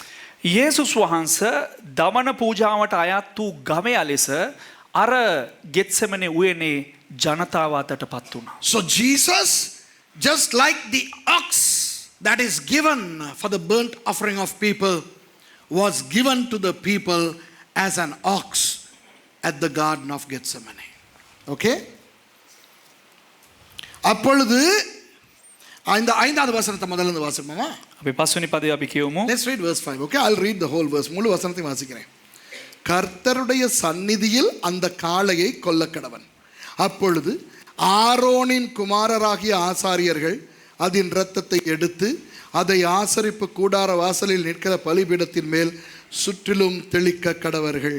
ඔහු ස්වාමින් වහන්සේ ඉදිරියේ ගොනා මැරිය යුතුය. ආරොන්ගේ පුත්‍රයන් වූ පූජකයන්ද ලේ ඔප්පු කොට සම්මුඛ වීමේ කූඩාරමේ දොරකඩ ළඟ තිබෙන පූජාසනයේ පිට හාත්පසින් ඒ ලේ ඉසිය යුතුය. And he shall kill the bullock before the Lord, and the priest, Aaron's sons, shall bring the blood and sprinkle the blood round about upon the altar that is by the door of the tabernacle of the congregation. Hello, எல்லாம் உயிரோடு இருக்கிறீங்களா? ඇහුණද? ඔක්කොම පණ පිටින් ඉන්නවද? இந்த வசனம் என்ன சொல்லுகிறது? මේ වචනේ මොකක්ද කියන්නේ? இவன் கைகளை வைத்து அந்த மிருகத்தை சபித்தவுடன் මේ පුද්ගලයා ඇවිල්ලා අර සතා මත අත තබලා ඇවිල්ලා ඒ සතා ශාප කළ ගමන් ஆரோனின் குமாரர்களாகிய ஆசாரியர்கள் ආරොන්ගේ පුත්‍රයන් වූ ඇවිල්ලා පූජකයන් அந்த இரத்தத்தை ஆசரிப்பு கூடாரத்தை சுற்றி தெளிப்பார்களாம். ඒ සතාගේ ලේ අරගෙන මොනවද කරන්න ඇවිල්ලා කූඩාරම් මණ්ඩපේ හැමතැනම ඉහනවලු. Once this man curses the animal by placing his hand on the head, the sons of Aaron, the priests, will sprinkle his blood around the tabernacle. நல்லா பாருங்க என்ன சொல்லி இருக்குது. හොඳට බලන්න මොනවද කියලා තිබෙන්නේ. ஆசரிப்பு கூடார வாசலில் இருக்கிற பலிபீடத்தின் மேல் சுற்றிலும் தெளிக்க கடவன். සම්මුඛ වීමේ කූඩාරමේ දොරකඩ ළඟ තිබෙන පූජාසනයේ පිට හාත්පසින්ම ඒ ලේ ඉසිය යුතුය. And he shall sprinkle the blood round about upon the altar. Okay, இந்த வசனம் இயேசுவில் எப்படி நிறைவேறியது என்று சொல்லவா? මේ වචනය කොහොමද යේසුස් වහන්සේ මගින් ඉෂ්ට වුණේ කියලා කියන්නද? Shall I explain how this verse was fulfilled in Jesus? கெத்செமனேயிலிருந்து மக்கள் இவரை சபித்துக் கொண்டு, அதாவது அடித்துக் கொண்டு இவரை காய்பாவின் அரண்மனைக்கு கொண்டு போனார்கள். ඒ කියන්නේ මේ ගෙත්සෙමනේ උයනේ ඉඳලා මේ ජනතාව මේ මිනිස්සු ඇවිල්ලා යේසුස් වහන්සේ සාප කරලා එහෙම රැගෙන අරන් ගියා කයාෆස්ගේ නිවස වෙත. So the common people arrested Jesus and they placed their hands on Jesus to curse him, right? Hitting, beating, everything. And they dragged him to where? The palace of Caiaphas. Who was Caiaphas? காய்பா யார்? කවුද මේ කයාෆස්? பிரதான ஆசாரியன். ප්‍රධාන පූජකයා. அவருடைய வீடு எங்கே இருக்கிறது? ඔහුගේ නිවස කොහෙද තිබ්බේ? ஆசரிப்பு கூடாரமாகிய தேவாலயத்துக்கு பக்கத்திலே வெளியே இருக்கிறது. මේ සම්මුඛ මේ කූඩාරම නම් ඇවිල්ලා දේව මාලිගාවට ඇවිල්ලා සමීපව තිබුණේ. Where is the palace of Caiaphas? Not too far from the temple of God where the tabernacle stood. எத்தனை பேர் இஸ்ரவேல் போயிருக்கிறீங்க? කී දෙනෙක් ඊශ්‍රායල් ගිහිලා තියෙනවද? காய்பாவின் அரண்மனையிலே தான் இன்றைக்கு ஒரு கத்தோலிக்க சபை இருக்கிறது. பேதுரு காட்டி கொடுத்தபடினால் செயின்ட் பீட்டர் இன் கேலிகேண்டோ என்ற ஒரு சர்ச் அந்த இடத்துல இருக்கிறது காய்பாவின் அரண்மனையிலே. මේ කායිෆස්ගේ ඇවිල්ලා ඒ නිවස තියෙන තැන නැත්නම් ඔහුගේ මාලිගාව තියෙන තැන තමයි ඇවිල්ලා අද එක කතෝලික දේවස්ථානයක් තිබෙන ඇවිල්ලා සෙන්ට් පීටර්ස් ගැලිකන්ටු කියලා එතන තමයි ඇවිල්ලා පේත්‍රුස් විතින් ඇවිල්ලා යේසුස් වහන්සේ පාවා දුන්නේ. அந்த இடத்துல இருந்து தேவாலயம் பக்கத்திலே தான் இருக்கிறது. එම ස්ථානයේ ඉඳලා ඇවිල්ලා දේව මාලිගාව ඉතා සමීපව තිබෙනවා. Those of you who have been to Israel, you will see St. Peter in Gallicantu, the church. You know, that was where the palace of Caiaphas was. யார் காய்பா? කවුද මේ කායිෆස්? பிரதான ஆசாரியர். ප්‍රධාன පූජකයා, උත්තම பிரதான පූජකයා. ஆசாரியர் என்றால் யார்? උත්තම පූජකයා නම් කවුද? ஆரோனின் வம்சத்திலே வந்த ஆசாரியர். ආරෝන්ගේ වංශයෙන් පැමිණෙනා වූ එක පූජකයෙක්. ஆரோனின் வம்சத்தில் வந்த ஆசாரியர்கள், ආරෝන්ගේ වංශයෙන් පැමිණෙනා වූ පූජකයන්, காய்பாவும் அவருடைய மாமாவாகிய அண்ணாவும், මේ කයාෆසුත් ඇවිල්ලා ඒ කයාෆස්ගේ ඇවිල්ලා මේ මාමා වුණා වූ අන්නාසුත් அவர்கள் இயேசுவை அடித்து ரத்தம் ஒழுக ஒழுக விசாரிக்கிறார்கள். ඒ කියන්නේ යේසුස් වහන්සේට පහර දීලා යේසුස් වහන්සේගේ ශරීරයෙන් ලේ ගමන් එහෙම ඇදගෙන රූරා හැදෙනකොටත් ඇවිල්ලා ප්‍රශ්න කරනවා. Caiaphas, who was the high priest, and his father-in-law Hannas, both of them smote Jesus and they interrogated him all through that night. Okay? இயேசுவின் ரத்தம் சிந்த ஆரம்பித்தது. යේසුස් වහන්සේගේ ලේ මෙහෙම ඇවිල්ලා රූරා ඇද හැලෙන්න පටන් ගත්තා. அங்கிருந்து එම ස්ථානයේ ඉඳලා அவர்கள் அடுத்த நாள் காலையிலே பிலாத்துவின் அரண்மனைக்கு கொண்டு போனார்கள். ඊළඟ උදෑසන ඇවිල්ලා පිලාත්ගේ ඇවිල්ලා මාලිගාවට රැගෙන ගියා. இயேசுவின் காயத்தை கட்டினார்களா? යේසුස් වහන්සේගේ ඇවිල්ලා සියලුම මේ තුවාල ඇවිල්ලා හැම දෙයක්ම ඇවිල්ලා වෙලුම් පටි දාලා වෙලවුවද? The next morning when they took Jesus from the palace of Caiaphas to the palace of Pilate, did they tie the wounds of Jesus? No. They were further beating him up, causing his blood to be sprinkled on all along the way. அவருடைய காயங்களை கட்டவில்லை. කිසිම තුවාලයකට ඇවිල්ලා වෙලුම් පටි බැඳෙන්නේ නැහැ, පලස්තර ඇලුවේ නැහැ. அவருடைய உடம்பில் இருந்த ரத்தம் சிந்திக் கொண்டே இருந்தது. වහන්සේගේ ශරීරයෙන් ඇවිල්ලා ලේ ඔක්කොම රූරා ගලනවා. சிந்திக் கொண்டே அவர் பிலாத்துவின் அரண்மனைக்கு போனார். එහෙම රූරා ගලන ගමම ඇදගෙන යනවා පිලාත්ගේ රජමාලිගාවට. அங்கு அவரை வாரினால் அடித்தார்கள். එහෙට අරන් ගිහිල්ලා කසෙන් පහර දෙනවා. இன்னும் நிறைய ரத்தம் சிந்தினது. තමත් ඇවිල්ලා උන්වහන්සේ ලේ වගුරුවන්න පටන් ගත්තා. அங்கிருந்து ஏரோதேவின் மாளிகைக்கு கொண்டு வந்தார்கள். එතන ඉඳලා ඇවිල්ලා හෙරොද්ගේ මාලිගාවටත් ඒ විදිහට අරන් ගියා. So there Jesus was beaten up, 39 lashes, and he started shedding more blood, and then he was dragged to the palace of Herod and back to Pilate. அங்கிருந்து மறுபடி பிலாத்துவின் அரண்மனைக்கு. ඊට පස්සේ ආයේ හෙරොද්ගේ මාලිගාවේ ඉඳලා ආපහු ඇවිල්ලා පිලාත්ගේ මාලිගාවට අරන් ආවා. அப்புறம் அப்படியே அவரை சுற்றி கொண்டு போய் கோல்கோதாவிலே சிலுவையிலே ඊට அறைந்தார்கள். පස්සේ එහෙම උන්වහන්සේ කරකොල මගදිගේ අදන් ගිහිල්ලා ඇවිල්ලා ගොල්ගොතා කන්දට අරන් ගියා. And then he was dragged from there to Golgotha where he was crucified.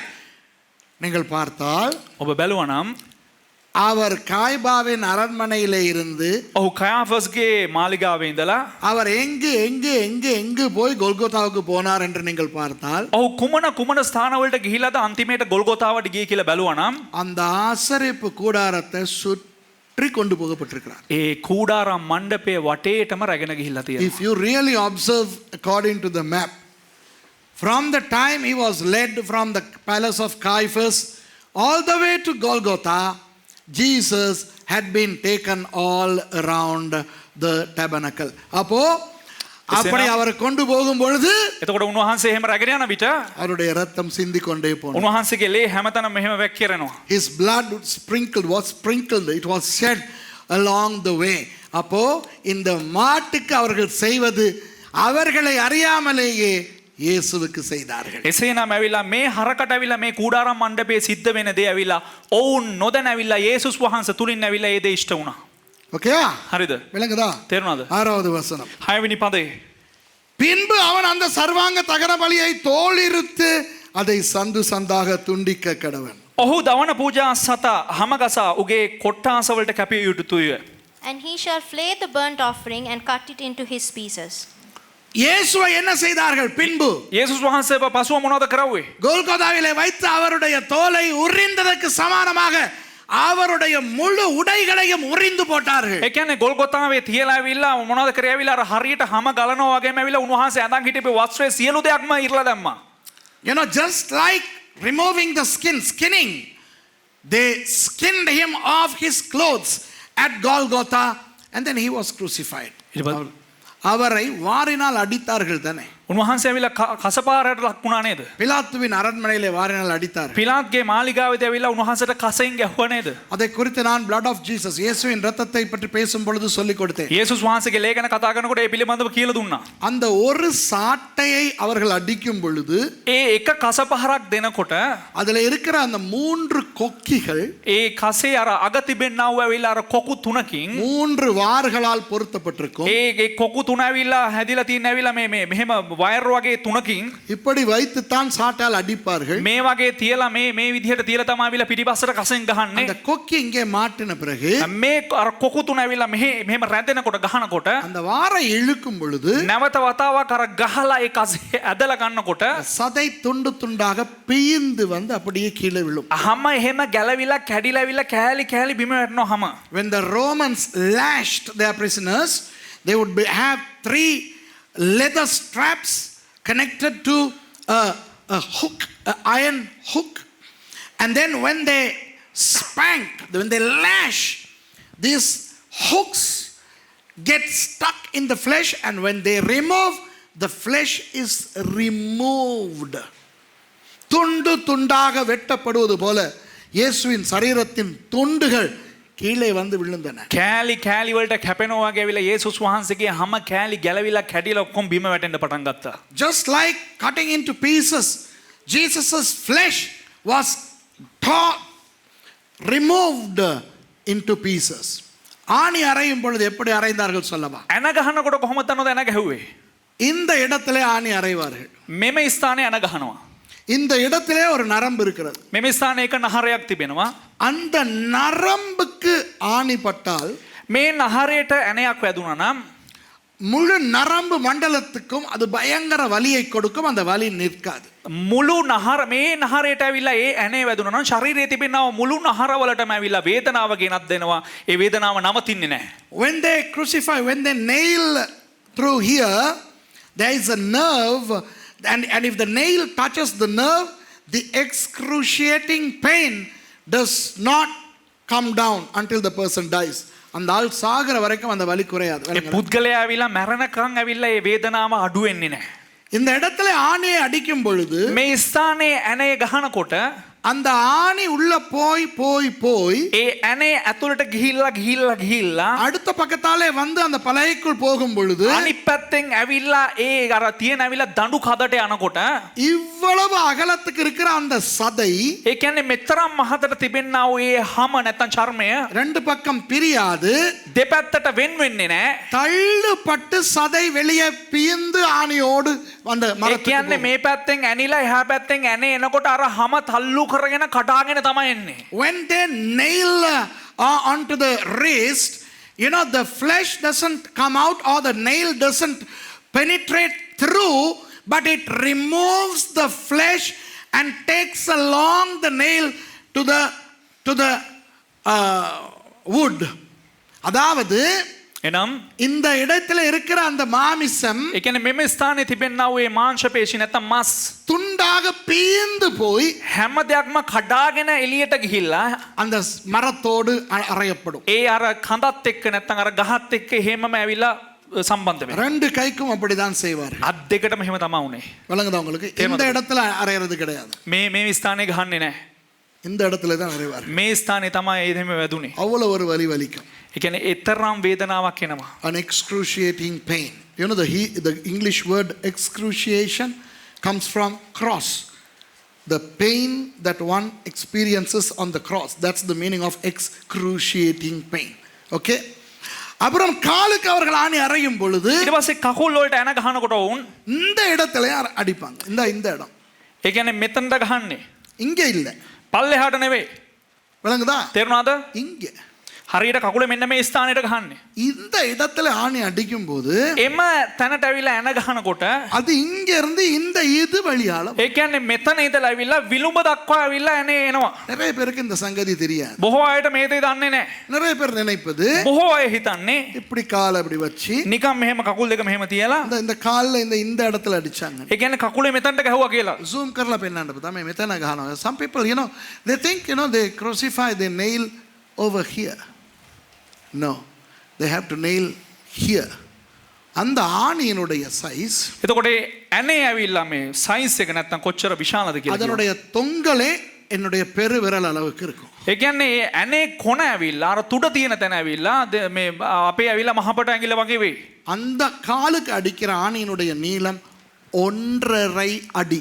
ඒ කියන්නේ ඒ කකුලට ගහන ඇනේ දිග ඇවිල්ලා අඩි 1.5යි. The nail that they use to crucify the foot is 1.5 feet long. Okay? And the edge is this size. எனக்கு சிரிப்பா இருக்கும் சில பேர் ஆணிகளை காட்டும் போது இந்த படம். මට නිකන් ඇවිල්ලා හරි ජෝක් එකක් තියෙනවා. වෙල සමහරක් අය මේ පින්තූර වල ඇවිල්ලා ඇන දාලා පෙන්නනවා. நம்ம பில்டிங்க்கு பாவிக்கிற 2 இன்ச் ஆணி 3 இன்ச் ஆணி. ඒ කියන්නේ අපේ බිල්ඩින් වලට පාවිච්චි කරන ඇඟල් දෙකේ ඇඟල් තුනේ ඇන. People show these small nails on the movies. I just laugh my head off. They don't know, they don't have the vaguest idea of what sort of nails the Romans used. ரோமர்கள் பயன்படுத்தின அந்த ஆணி எவ்வளவு பயங்கரமானது என்று யாருக்கும் அவ்வளவு தெரியல. ඒ කියන්නේ රෝමානුවන් විසින් භාවිතා කරන ලැබුවා ඒ ඇන ඇවිල්ලා කෙතරම් භයානකද කියලා බොහෝ දෙනෙකුට දන්නේ නැහැ. எத்தனை பேர் ட்ரெயின் ட்ராக்ல அந்த ஆணி பார்த்திருக்கீங்க? කී දෙනෙක් දැකලා තියෙනවද රේල් මාර්ගවල තියෙන රේල් පීරිවල ගහලා තියෙනවා ඔය ඇන දැකලා තියෙනවද? அதனுடைய நீட்டம் வந்து ஒரு 9 இன்ச் இருக்கும். ඒ කියන්නේ අර මේ ඒ ශිල්ප කොට වලට ගහන ඒ ඇනේ ඇවිල්ලා සෙන්ටිමීටර් 9ක් විතර දිගයි. නෑ අඟල්. අඟල්. அதை விட அதனுடைய இன்னொரு மடங்கு நீட்டம் அந்த ஆணி. නමුත් යේසුස් වහන්සේ කකුලට ගහපු ඇන ඇවිල්ලා ඊට වැඩිය දිගයි. The train tracks have those nails, the big ones. This is twice the length of that. அப்போ එසේනම් இந்த காலிலே அடித்து එතකොට මේ කකුලට ගහලා அது இங்கால வெளியே வரும்போது நல்லா கவனிங்க. ඒ විලුඹෙන් එළියට එනකොට இதுல இருந்து இது வரைக்கும் இருக்கிற சதை எல்லாத்தையும் தள்ளிக்கிட்டு வரும். ඒ අර ඇනේ වදින තැන ඉඳලා එළියට එන තැන තිබෙනා ඔර හැම ඔක්කොම ඇදගෙන එළියට එනවා. நல்லா கேட்டுக்கிறங்க. හොඳට අහගන්න. ஒரு ஹாட் டாக் எடுத்து ஒரு ஹாட் டாக் ஒரு பனிஸ்ல சாசேஜ் வச்சு விற்பான். ஹாட் டாக்னு சொல்லி தெரியுமா? අර ඔකට අරන් ඇති ඇවිල්ලා අර හොට් ඩොග් කියන එක අර බනිස් එකක් ඇතුලේ දිග බනිස් එකක් ඇතුලේ දිග සොසේජ් එකක් දාලා තියෙනවා. அந்த பனிஸ் இப்படி இறுக்கி பிடிச்சிக்கிட்டு ඒ බනිස් එක මෙහෙම අරගෙන හිර කරලා අල්ලගෙන இந்த பக்கத்தால சொசேஜ தள்ளுனா මේ පැත්තෙන් අර ඇඟිල්ල දාලා සොසේජ් එක තල්ලු කරා නම් அந்த சொசேஜ் அப்படி வெளியே வரும் இல்லையா? එහා පැත්තෙන් සොසේජස් එක එනවා නේද? அதே போல ඒ වගේම அவர்கள் இந்த காலிலே அறையும் போது රෝමානුවන් ඇවිල්ලා මේ කකුලට එහෙම ඇනේ තියලා ගහනකොට ஒரு ஆள் அப்படி கணக்கா பிடிச்சிக்கிருவான். එක්කෙනෙක් අල්ල ගන්නවා හරියට ஆணிய பிடிப்பான். ඇනේ අල්ල ගන්නවා. ஒரு ஆள் இந்த கால் கணக்கா பிடிச்சிக்கிருவான். එක්කෙනෙක් ඇවිල්ලා අර විලුඹ පැත්ත අල්ල ගන්නවා හරියට. ஒரு ஆள் அந்த ஆம்பரால டங் டங் டங்னு அடிக்கும் போது තම පුද්ගලයෙක් ඇවිල්ලා මිටි අරන් ටං ටං ගාලා ගහනකොට அந்த ஆணி கொஞ்சம் கொஞ்சம் கொஞ்சமா அந்த காலுக்குள்ள இறங்கும் போது අර ඇනේ ඇවිල්ලා මෙහෙම ටිකෙන් ටික අර කකුලට கிඳා බහිනකොට இந்த பக்கம் வெடிச்சி මේ විලුඹ පැත්තෙන් පුපුරාගෙන அந்த சதை கொஞ்சம் கொஞ்சமா வெளியே வரும். ඒ හැම ටික ටික එළියට එනවා. அந்த ஆணி இந்த இடத்துக்கு வந்து ஆணி தெரியும் போது ඒ හැම අර ගාවට කිට්ටුවට විලුඹ කිට්ටුව ගාවට විල ඇනේ පෙනනකොට இந்த இடத்துல இருந்து இந்த இடம் வரைக்கும் இருக்கிற இவ்வளவு பெரிய சதை சொசேஜ் மாதிரி வெளியே வந்து விழும். ඒ කියන්නේ අර ඇනේ ගහන තැන ඉඳලා අර විලුඹ දක්වා තිබෙනව අර දුර ප්‍රමාණයේ තියෙන අර හැම ටික ඔක්කොම සොසේජස් එකක් වගේ එළියට So when they nail from that place, just like a sausage coming out of a hot dog, the pieces of flesh would come out.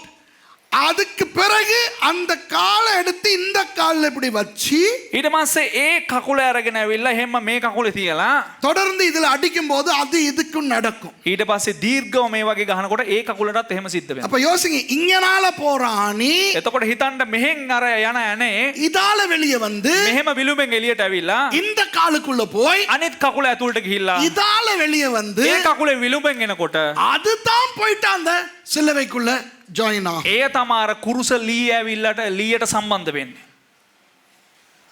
அந்த வலியை நம்ம கற்பனை கூட பண்ண முடியாது. ඒ වේදනාව අපිට නිකන් හිතන්නවත් බෑ. We cannot even imagine that pain. Okay? இயேசு எவ்வளவு அவருக்கு வலிச்சிருக்கும். යේසුස් වහන්සේට කොච්චර වේදනාවක් දැනෙන්න ඇතිද?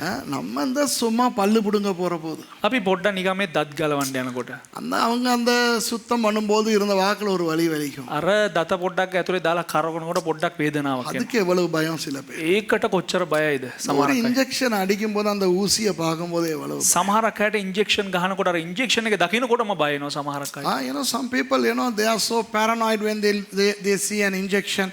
And the pain that we sometimes go through, it's very hard. Imagine the kind of pain Jesus experienced for us. எங்களுக்காக இயேசு எவ்வளவு பெரிய ஒரு வலியை தாங்கி கொண்டார். விளங்குதா உங்களுக்கு? අපේ උදෙසාවිලා යේසුස් වහන්සේ කෙතරම් ලොකු වේදනාවක් දරා ගත්තද? நம்ம எல்லாம் காயங்கள் අපි ඇවිල්ලා මේ කියන්නේ அவருடைய காயங்கள், උන්වහන්සේගේ ඇවිල්ලා උන්වහන්සේගේ තුවාලවල් කියලා අපි කියන්නේ. his wounds. And when we talk about his wounds, we don't realize how bad the wounds were. எவ்வளவு பயங்கரமா அந்த காயங்கள் இருந்திருக்கும் நமக்கு தெரியாது. කෙතරම් භයානක ලෙස ඒ තුවාල වෙන්නේද්ද කියලා අපිට දන්නේ නැහැ. அப்போ இந்த காலில் இருக்கிற அந்த மாம்சம் ஒரு சொசேஜை போல வெளியே வந்து விழுகுது. එතකොට අර කකුල් වල තියෙන මස් ඔක්කොම ඇවිල්ලා සොසේජස් වගේ ඇවිල්ලා වැටෙනවා. இந்த காலில் இருக்கிற துண்டு அடுத்த சொசேஜ் மாதிரி வந்து விழுகுது. මේ කකුල අනිත් කකුලේ තියෙන එකත් ඇවිල්ලා හැම මස් ටික ඇවිල්ලා සොසේජස් වගේ වැටෙනවා. முதுகில இருந்து துண்டு கலண்டு பலாத்துவின் அரண்மனையில இருந்து கொல்கத்தா வர அங்க துண்டு விழுந்திருக்கும். ඒ කියන්නේ පිලාත්ගේ මාලිගාවේ ඉඳලා ගොල්ගොතාවට එනකල් ඇවිල්ලා මෙහෙම අර ඉන දෙපැත්තේ තියෙන හැමයි මේ පිටේ තියෙන හැමයි ඔක්කොම කෑලි කැඩලා වැටෙන්න ඇති මඟ දිගට. எல்லாருக்கும் தெரியும். සෑම දෙනාටම දන්නවා. ரத்தம் சிந்தினார். ලේසින්ද නැත්තම් රුධිරය වගිරුවා. ரத்தம் சிந்தினார். රුධිරය වගුරුවා. வணங்குதா? ஹேமாட்டிட்ரோசிஸ் மூலமாக கெத்செமனேயிலே ரத்தம் சிந்தினார். හේමාටිඩ්‍රෝසිස් කරුණ කොටගෙන ඇවිල්ලා ගෙත්සෙමනේ ඉඳලා ඇවිල්ලා උන්වහන්සේ රුධිරය දුන්නා. அதுபோக 6 இடங்களில் அவர் ரத்தம் சிந்தினார். ඊට පස්සේ ස්ථාන 6ක උන්වහන්සේ ලේ වගුරුවනු ලැබුවා. We all know that Jesus shed his blood in Gethsemane under the hematidrosis condition and in 6 other places. But according to Leviticus, இந்த லேவியராகமம் புத்தகத்தின்படி, නමුත් ලෙවි කතාවට අනුව 6வது வசனத்தின்படி 6 වෙනි පදයට අනුව அவருடைய சரீரம் சந்து சந்தாக துண்டிக்கப்பட்டு தெருவெல்லாம் அவருடைய சதை துண்டுகள் விழுந்தன. ඔහු දමන ඒ කියන්නේ ඒ සතා හැම ගහලා ඇවිල්ලා ඒ සතාගේ කෑලි හැමතැනම වැටුණා. ඒ වගේම තමයි උන්වහන්සේගෙත් ඇවිල්ලා හැම මස් කෑලි ඇවිල්ලා හන්දි ගන්න එහෙම මාර්ගයේ දිගේ වැඩෙන්න පටන් ගත්තා. How is verse 6 in English? And he shall flay the burnt offering and cut it into his pieces. Cut the flesh into pieces.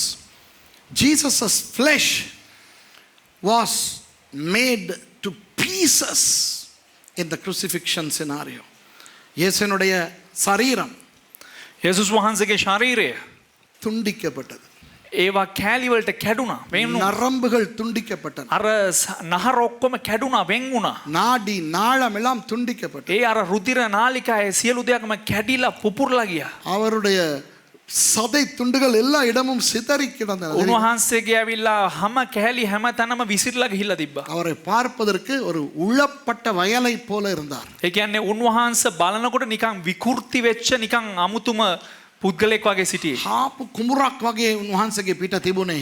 His body was so damaged and his back was a plowed land. Was like a plowed land. He was plowed. அவரை உழுதார்கள். ඒ කියන්නේ මොනවද ඇවිල්ලා උන්වහන්සේව අර හානවා වගේ ඇවිල්ලා එච්චර තුවාල වෙලා තිබ්බ ඇඟ හැමතැනම. 7வது வசனத்திலிருந்து பார்த்தா, හත්වෙනි පදේ සිට බැලුවා නම් அப்பொழுது ஆசாரியனாகிய ஆரோனின் குமாரர் பலிபீடத்தின் மேல் அக்கினியை போட்டு அக்கினி மேல் கட்டைகளை அடுக்கி அவன் குமாரராகிய ஆசாரியர்கள் துண்டங்களையும் தலையையும் கொழுப்பையும் பலிபீடத்தில் உள்ள அக்கினியில் இருக்கிற கட்டைகளின் மேல் அடுக்கி வைக்க கடவர்கள். පූජක වූ ආරොන්ගේ පුත්‍රයෝ පූජාසනයේ පිට ගිනි දල්වා ගිනි පිට දර පිළිවෙලින් තබත්වා ආරොන්ගේ පුත්‍රයන් වූ පූජකයන් හිසත තෙල දයන කොට්ටාශ පූජාන මතුවේ ගිනි පිට තිබෙන දර උඩින් පිළිවෙලින් තැබිය යුතුය. And the sons of Aaron the priest shall put fire upon the altar and lay the wood in order upon the fire, and the priest Aaron's sons shall lay the parts, the head and the fat, in order upon the wood that is on the fire which is upon the altar. 9வது வசனத்தோடு முடிக்கிறேன். 9වෙනි පදයට එක්ක හමාර කරන්නම්. அதன் குடல்களையும் தொட்டைகளையும் அவன் தண்ணீரினால் கழுவுவானாக. அவைகளை எல்லாம் ஆசாரியன் பலிபீடத்தின் மேல் சர்வாங்க தகன பலியாய் தகனிக்க கடவன். இது கர்த்தருக்கு சுகந்த வாசனையான தகன பலி. එහෙත් ඔහු උගේ අතුරුද උගේ කකුල්ද වතුරෙන් සේදිය යුතුය. ඒ ස්වාමින් වහන්සේට ගින්නෙන් කෙල මිහිරි සුවඳක් ඇති ගිනි පූජාවක් කරන දවන පූජාවක් කොට පූජකයා විසින් ඒ සියල්ල පූජාව පිට දැවිය යුතුය. But his inwards and his legs shall he wash in water, and the priest shall burn all on the altar to be a burnt sacrifice, an offering made by fire of a sweet savour unto the Lord. அவருக்கு நடந்த அந்த கொடுமை උන්වහන්සේට සිදු වුණා වූ මේ සිදුවීම அவருடைய உடல் வெளிப்பகுதியை மாத்திரமல்ல, උන්වහන්සේගේ ශරීරය පිටස්තරෙන් පමණක් නොවේ. அவருடைய உடலின் உள்பகுதியையும் துண்டித்து போட்டது. උන්වහන්සේගේ ඇඟ ඇතුළෙමුත් ඇවිල්ලා කැඩිලා බිඳිලා කුඩු වෙලා ගියා. What happened to the body of Jesus not only damaged the exterior of his body but also his entire interior. நான் உங்களுக்கு ஹேமாட்டிட்ரோசிஸை பற்றி நான் சொல்லிக் கொடுக்கும் பொழுது මම ඔබලාට ඇවිල්ලා හේමාටිඩ්‍රෝසිස් ගැන කියලා දෙන විට யூடியூபிலே இயேசுவின் ரத்தம் பாகம் 1 அதிலே நான் சொல்லி இருக்கிறேன். යේසුස් වහන්සේගේ ලේ කියන ඇවිල්ලා පළවෙනි කොටසේ කියන එක ඇවිල්ලා YouTube එකේ තියෙන ඇවිල්ලා දේවගතිවරගේ දේශනාවක්. அதிலே நான் உங்களுக்கு சொன்னேன், ඒකෙදි කියලා දුන්නා ඔබලාට அவருடைய உடல் உள் இந்திரியங்கள் எந்த அளவு உடைந்தன என்றால் උන්වහන්සේගේ ඇතුලේ තිබෙන ඉන්ද්‍රියන් කෙතරම් දුරට ඇවිල්ලා බිඳුනාද පිපුරුනාද කියලා කිව්වොත් அந்த கெத்சமனே தோட்டத்திலே அவர் ரத்தம் சிந்தின பிறகு ගෙත්සමනේ උයනේ ඇවිල්ලා උන්වහන්සේ ලේ වැගුරුවට පස්සේ அவரை சிலுவைக்கு கொண்டு போகாமல், උන්වහන්සේ කුරුසයට රැගෙන යන්නේ නැතුව அவருடைய உடம்பில் ஒரு அடி கூட படாமல், උන්වහන්සේගේ ශරීරයට එක පහරක්වත් වදින්නේ නැතුව இன்று உலகத்தில் இருக்கிற அதி உயர்ந்த ஒரு வைத்தியசாலைக்கு கொண்டு போய் அவருக்கு சிகிச்சை செய்தாலும் ஒரு 3 நாட்களுக்கு மேல் அவர் உயிரோடு இருந்திருக்க முடியாது. அந்த அளவுக்கு அவருடைய உள் இந்திரியங்கள் உடைந்தன என்ற ஞாபகம் இருக்கிறதா? ඒ කියන්නේ ලෝකේ අද ලෝකයේ තියෙන ඉතා ඉස්සරම්ම ආරෝග්‍ය ශාලාවට ගිහලා සියලුම පරීක්ෂණයක් පවත්වලා ඇවිල්ලා සියලුම මේ ප්‍රතිකාර දුන්නත් ඇවිල්ලා උන්වහන්සේගේ ශරීරය ඇවිල්ලා දවස් 3ක්වත් තියාගන්න බෑ. ඒ නැති වෙලා යනවා. ඒ තරම් දුරට ඇවිල්ලා ඇතුළ කැඩිලා බිඳිලා ගියා. In my teaching on the blood of Jesus part 1, I have explained how when hematidrosis happened to Jesus at the Garden of Gethsemane, if he were to be taken to the best hospital in the world and treated, still he would not survive for more than 3 days. ஏன் தெரியுமா? ඇයි දන්නවද? அவருடைய உடம்பு உள்ளே උන්වහන්සේගේ ශරීරයේ අභ්‍යන්තරව பெருங்குடலும் சிறு குடலும் கிழிந்தன. ඒ කියන්නේ ශරීරයේ ඇතුලේ තිබෙනව ඇවිල්ලා මේ මාංශ පේශි මේ මාංශ පේශි ඇවිල්ලා කැඩෙන්න පටන් ගත්තා. The big intestines and the small intestines, they cracked. The kidneys cracked. They bursted. அவருடைய சிறுநீரகங்கள் வெடித்தன. ஹேமாட்டிட்ரோசிஸ் மூலமாக வெடித்தன. අර හේමාටිඩෝසිස් කරුණු කොටගෙන අර ආත්මාව ඒවා හැම ඔක්කොම පිපිරෙන්න පටන් ගත්තා. அவருடைய ஈரல் கிழிந்தது. උන්වහන්සේ ගෑවිලා මේ லிவர்ஸ் ඒවා ඔක්කොම පිපිරෙන්න පටන් ගත්තා. கிழிந்தது. இருணா. ඒ කියන්නේ හැම එකක්ම ඉරුණා. ஓகே. அவருடைய நுரையீரல், his lungs became congested.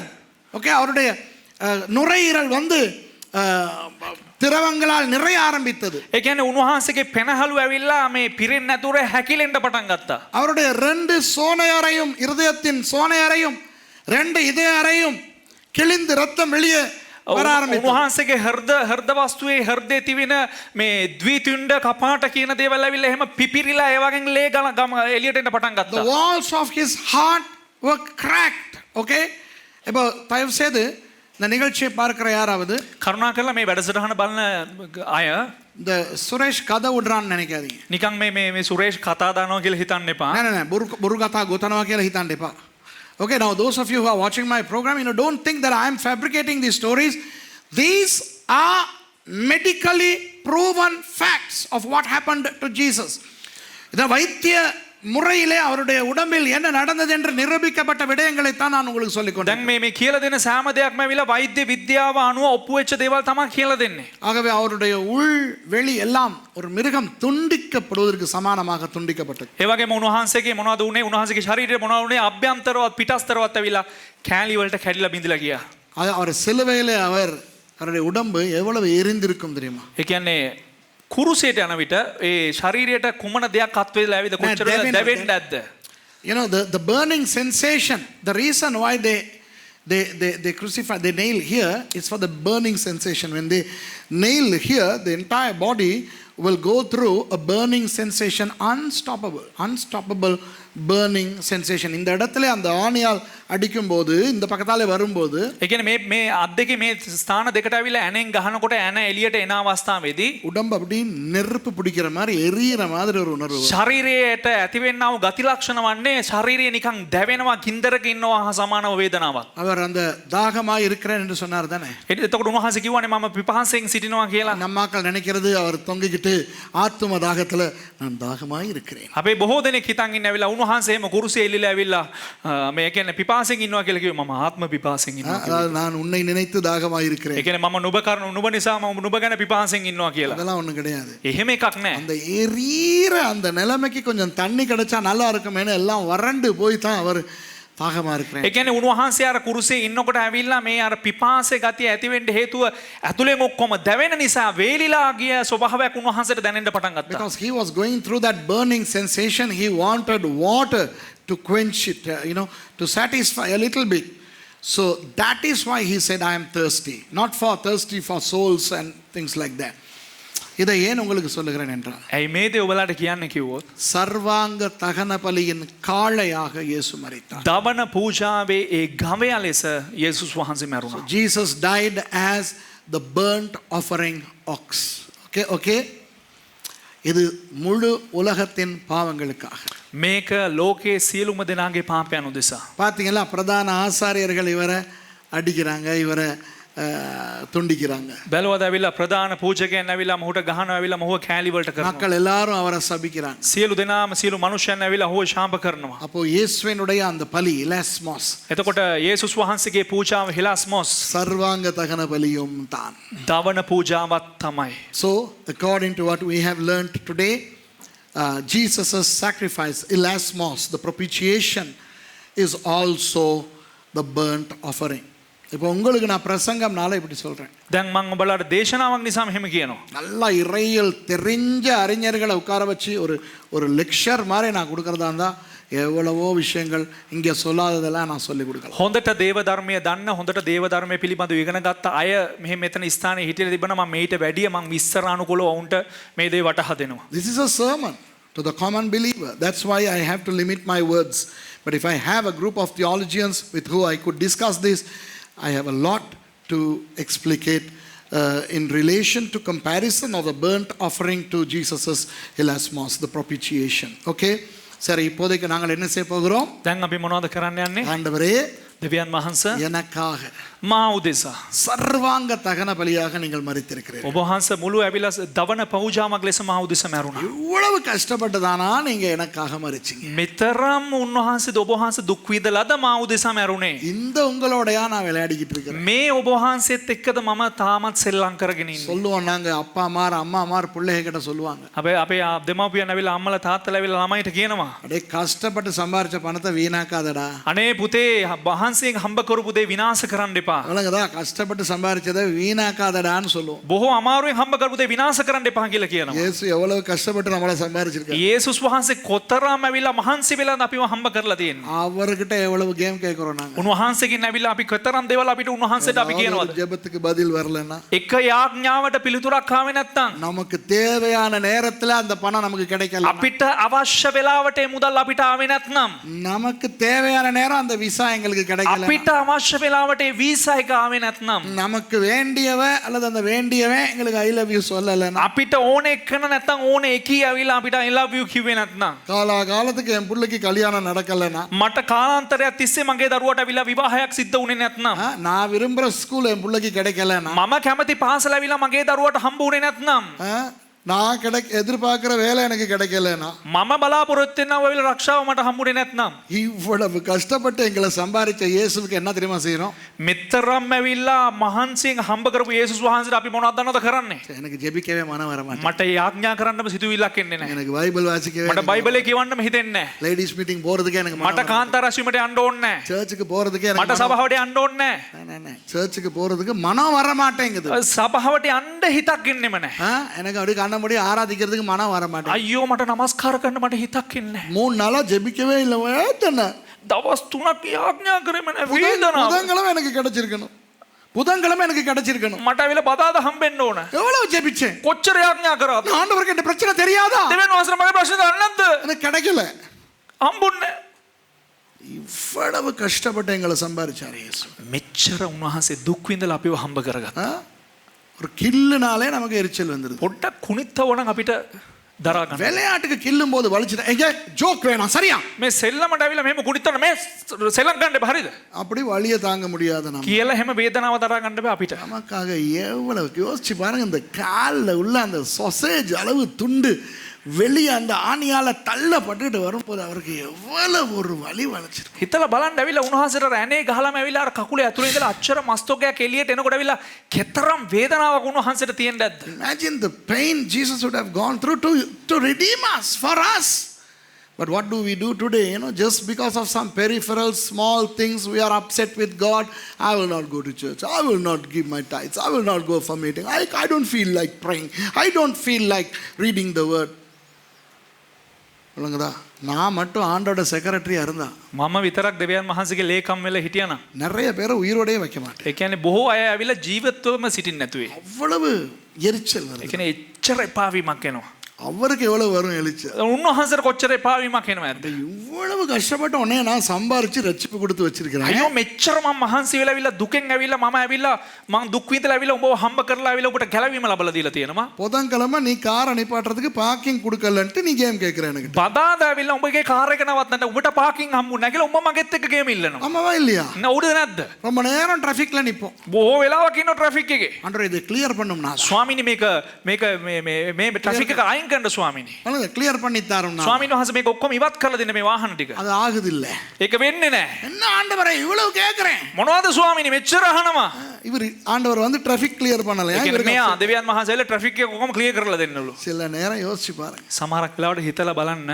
என்னென்ன காரணங்களுக்காக ஆண்டவரோட எங்களுக்கு மன கவலை வருகிறது මොන කාරණා උදෙසාද අපිට දෙවියන් වහන්සේත් එක්ක ඇවිල්ලා තරහ යන්නේ what are some of the reasons we are upset with God என்னென்ன காரணங்களுக்காக நாங்கள் ஊழியத்தை விடுகிறோம் මොන හේතු නිසාද අපි අපේ සේවයන් දාලා යන්නේ என்னென்ன காரணங்களுக்காக எங்க பிள்ளைகளை ஊழியத்துக்கு அனுப்பாம தொழிலுக்கு அனுப்புறோம் මොන සේවයන් නිසාද ඇවිල්ලා මොන හේතු නිසාද ඇවිල්ලා අපේ දරුවන් ඇවිල්ලා අපි මේ සේවයට යවන්නේ නැතුව අපි වැඩ රාජකාරී වලට යවන්නේ என்னென்ன காரணங்களுக்காக நாங்க சர்வீஸ்க்கு போக மாட்டோம் මොන හේතු නිසාද අපි දේව මිහන් වලට සහභාගී වෙන්නේ නැත්තේ என்னென்ன காரணங்களுக்காக நாங்க லேடிஸ் மீட்டிங் போகாம இருக்கோம் මොන හේතු නිසාද අපි කාන්තා රැස්වීම වලට යන්නේ නැත්තේ என்னென்ன காரணங்களுக்காக எங்க பிள்ளைகளை சண்டே ஸ்கூலுக்கு அனுப்பாம இருக்கோம் මොන හේතු නිසාද අපේ ළමයිව අපි සබත් පාසල යවන්නේ නැත්තේ அந்த காரணங்களை கொஞ்சம் யோசிச்சு பாருங்க ඒ කාරණාවල් පොඩ්ඩක් හිතලා බලන්න அவ்வளவு கஷ்டப்பட்டு சர்வாங்க தகன பலியாய் மரித்த இயேசு එතරම් දුක් විඳලා දවන පූජාවක් වුණා වූ යේසුස් වහන්සේ அவருக்கு இந்த காரணங்களை காட்டி நாங்க அவரோட பிரச்சனை இழுக்கிறது උන්වහන්සේට මේ කාරණා හේතු පෙන්නලා ඇවිල්ලා උන්වහන්සේගෙන් ඇවිල්ලා උන්වහන්සේට අපි ප්‍රශ්න අදිනකොට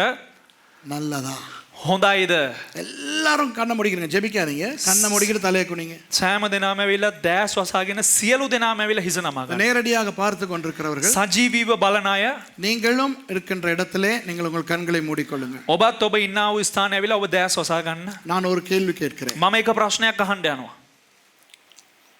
எத்தனை பேர் කී දෙනෙක්ද எந்த காரணத்துக்காகவாவது කුමන හේතුවකට හරි கொஞ்சமாவது ஆண்டவரோட அப்செட்டா இருக்கிறீங்க පොඩි විදිහට හරි දෙවියන් වහන්සේත් එක්ක ඇවිල්ලා මනස්තාප වෙලා තියෙනවා கையை தூக்கிட்டு கீழே போடுங்க අත උස්සලා පහතට දාන්න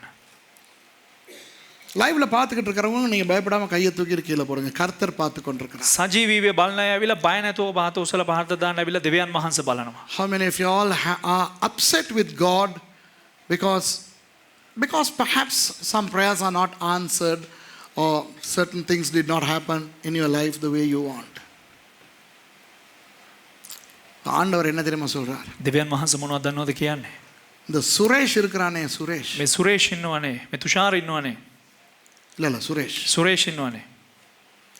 சுரேஷ் உங்களுக்கு சரியா சர்வாங்க தகன பலியை பற்றி சொல்லி கொடுக்கல. සුරේෂ් ඇවිල්ලා හරියට දවන පූජාව ගැන ඔබලාට කියලා දුන්නේ නැහැ. ஏன்னா அவனுக்கு நேரம் இல்லை. ඇයි කිව්වොත් එයාට වෙලාව නැහැ. ஆனா கொஞ்சம் சொல்லி கொடுத்தான் இல்லையா? නමුත් ටිකක් කියලා දුන්නනේ. அந்த கொஞ்சத்துல ඒ කියලා දුන්න ටිකෙන් நான் உனக்காக எவ்வளவு வலிகளை அனுபவிச்சேன்னு உனக்கு புரியுதா? මම කෙතරම් නුඹ උදෙසා වේදනාවන් වින්දද කියලා දැන් පොඩ්ඩක් හරි වැටහෙනවද? அப்படி புரிஞ்சிச்சுன்னா உன் கையை தூக்கிட்டு கீழே போடுங்கிறார். එහෙම වැටහෙනවා නම් පොඩ්ඩක් අත උසලා පල්ලෙහාට දාපන් කියලා කියනවා. This is what the Lord is asking you. The Lord is telling you, Suresh did not explain fully the burnt offering because he doesn't have time. But whatever he explained should have told you the excruciating pain I went through. If you know that, you put your hand up, God says. இப்போ கடைசியா අවසාන වශයෙන් ஆண்டவர் உங்ககிட்ட கேட்கிறார், දෙවියන් වහන්සේ ඔබෙන් අහනවා உனக்கு புரிஞ்சிச்சுன்னா නුඹට වැටහුණා නම් நான் உனக்காக ரொம்ப ரொம்ப ரொம்ப உன்னால கற்பனை கூட பண்ணி பார்க்க முடியாத வலியெல்லாம் அனுபவிச்சிட்டேன். මම නුඹට වටහා ගන්න බැරි ආකාරයෙන් බොහෝ වේදනාවන් තුල ගමන් කරා. அந்த வேதனைகளோடு ஒப்பிட்டு பார்க்கும்போது ඒ වේදනාවන් එක්ක සංසන්දනය කරලා බලන විට இந்த நீ என்னோட அப்செட் ஆயிருக்கிறியே, දැන් නුඹ මගෙත් එක්ක ඇවිල්ලා අමනාප වෙලා සිටිනවනේ. அந்த அப்செட்டுக்கு காரணம் எல்லாம் ஒரு சதத்துக்கு பிரயோஜனம் இல்லாத காரணங்கள். ඒ අමනාප වෙන්න හේතුව ඇවිල්ලා එක සතේකටවත් වටින්නේ නැති හේතු කාරණා. அதனால එම නිසා என்னோட அப்செட் ஆகினதுக்கு මාත් සමග අමනාප වීමට அப்படி அப்செட் ஆகினதுக்காக என்னை மன்னிங்க ஆண்டவரே. මාත් සමග අමනාප වුණ නිසා කියන දෙවියන් වහන්සේට කියන්න ඇවිල්ලා ස්වාමීනි මට සමාව වෙන්න මම ඔබ වහන්සේ සමග අමනාප වුණා. இனி நான் அப்படி உங்க மேல ஏக்காரணத்தை கொண்டு அப்செட் ஆக மாட்டேன். මම ආයේ කිසිම දිනකම මොනියම් කාරණාවක් හෝ කරුණු කොටගෙන ඔබ වහන්සේ සමග අමනාප වෙන්න යන්නේ නැහැ. அப்படின்னு தீர்மானிச்சா மாத்திரம் கையை தூக்கி கீழே போடுங்க. එහෙම තීරණය කරා නම් පමණක් ඇවිල්ලා අත උස්සලා පල්ලෙහාට දාන්න. If you decide that you are not going to be upset with God for any reason from now, then you put your hand up. இப்போ அப்படியே நீங்க எழும்பிருங்க. දැන් එහෙමම ඔබ නැගිටින්න. நான் உங்களுக்காக ஜெபிச்சதுக்கு பிறகு දේවගතේවරයා ඔබලාට යාඥා කළාට පසුව நேரடியாக பார்க்கிறவர்களுக்காகவும் நான் ஜெபிக்க போகிறேன். සජීවීව බලන අයටත් මම යාඥා කරන්න යනවා. அதற்கு பிறகு லைவ் ஆஃப் பண்ணிடுவீங்க. ඊට පස්සෙව සජීවී විකාශය අපි නවත්වනවා. அதுக்கு பிறகு ஆராதனையில மற்ற காரியங்களை நாங்க இங்கே செய்வோம். ඊට පස්සේ දේව මේ අනිත් කාරණා වලට අපි ඇතුළත් වෙමු. யாரும் பாடாதீங்க. කිසිම කෙනෙක් ගායනා කරන්න එපා. எல்லாரும் கண்களை மூடிக்கொள்ளுங்க. සියලු දෙනාම දැස් වසා ගන්න. ஆண்டவராகிய இயேசு எவ்வளவு வேதனைப்பட்டாருங்கிறத நீங்க புரிஞ்சுக்கொள்ளுங்க. දෙවියන් වහන්සේ ක්‍රිස්තුස් වහන්සේ කෙතරම් වේදනාව වින්දාද කියලා වටහා ගන්න. கைகளில் காயம் எனக்காக, கால்களில் காயம் எனக்காக, கைகளில் காயம் எனக்காக, கால்களில் காயம்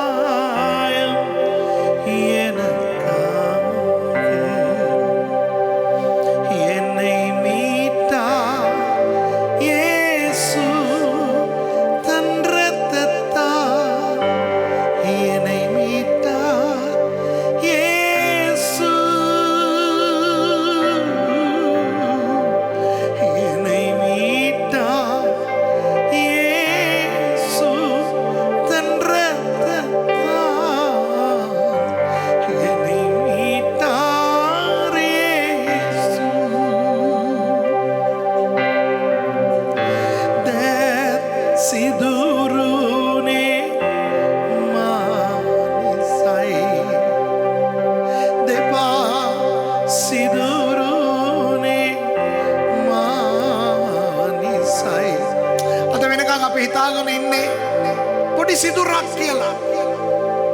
இதுவரை நாம் நினைத்துக் கொண்டிருப்பது ஒரு சின்ன ஒரு துவாரம் என்று.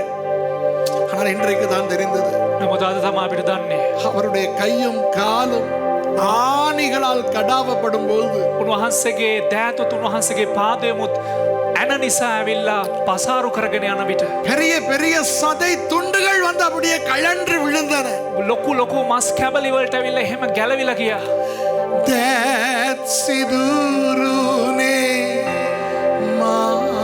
manisai depa sidurune manisai magalwa gatta mage yesus mamudawa gatta magalwa gatta mage yesus mamudawa gatta apike maadre yesus adeko solake කයිගලේ වෘත්තේ පාඩුව maadre yesus umaine sikire yesu anio kavotrajona yeshua umaine sikire yesu maadre yesus yesus maadre maadre yesus maadre yesus hallelujah maadre yesus I love you Lord Jesus I love you Lord Jesus oh I love you Lord Jesus I love you Lord Jesus தேவனாசர் கதாகரன் ஆண்டவருக்கு சொல்லுங்க மன்னிங்க ஆண்டவரே ස්වාමිනේ මට සමාව වෙන්න. உங்களோட upset ஆகினதுகளுக்காக என்னை மன்னிங்க ස්වාමිනේ වහන්සේත් එක්ක අපනාප වුණ නිසා මට සමාව වෙන්න මැනව. நேரடியாக நிகழ்ச்சியை பார்த்து கொண்டிருக்கிறவர்களும் சொல்லுகிறேன் සජීවීව බලන අයට කියන්නම්. எல்லாருக்கும் சொல்லுகிறேன் සියලු දෙනාටම කියන්නම්.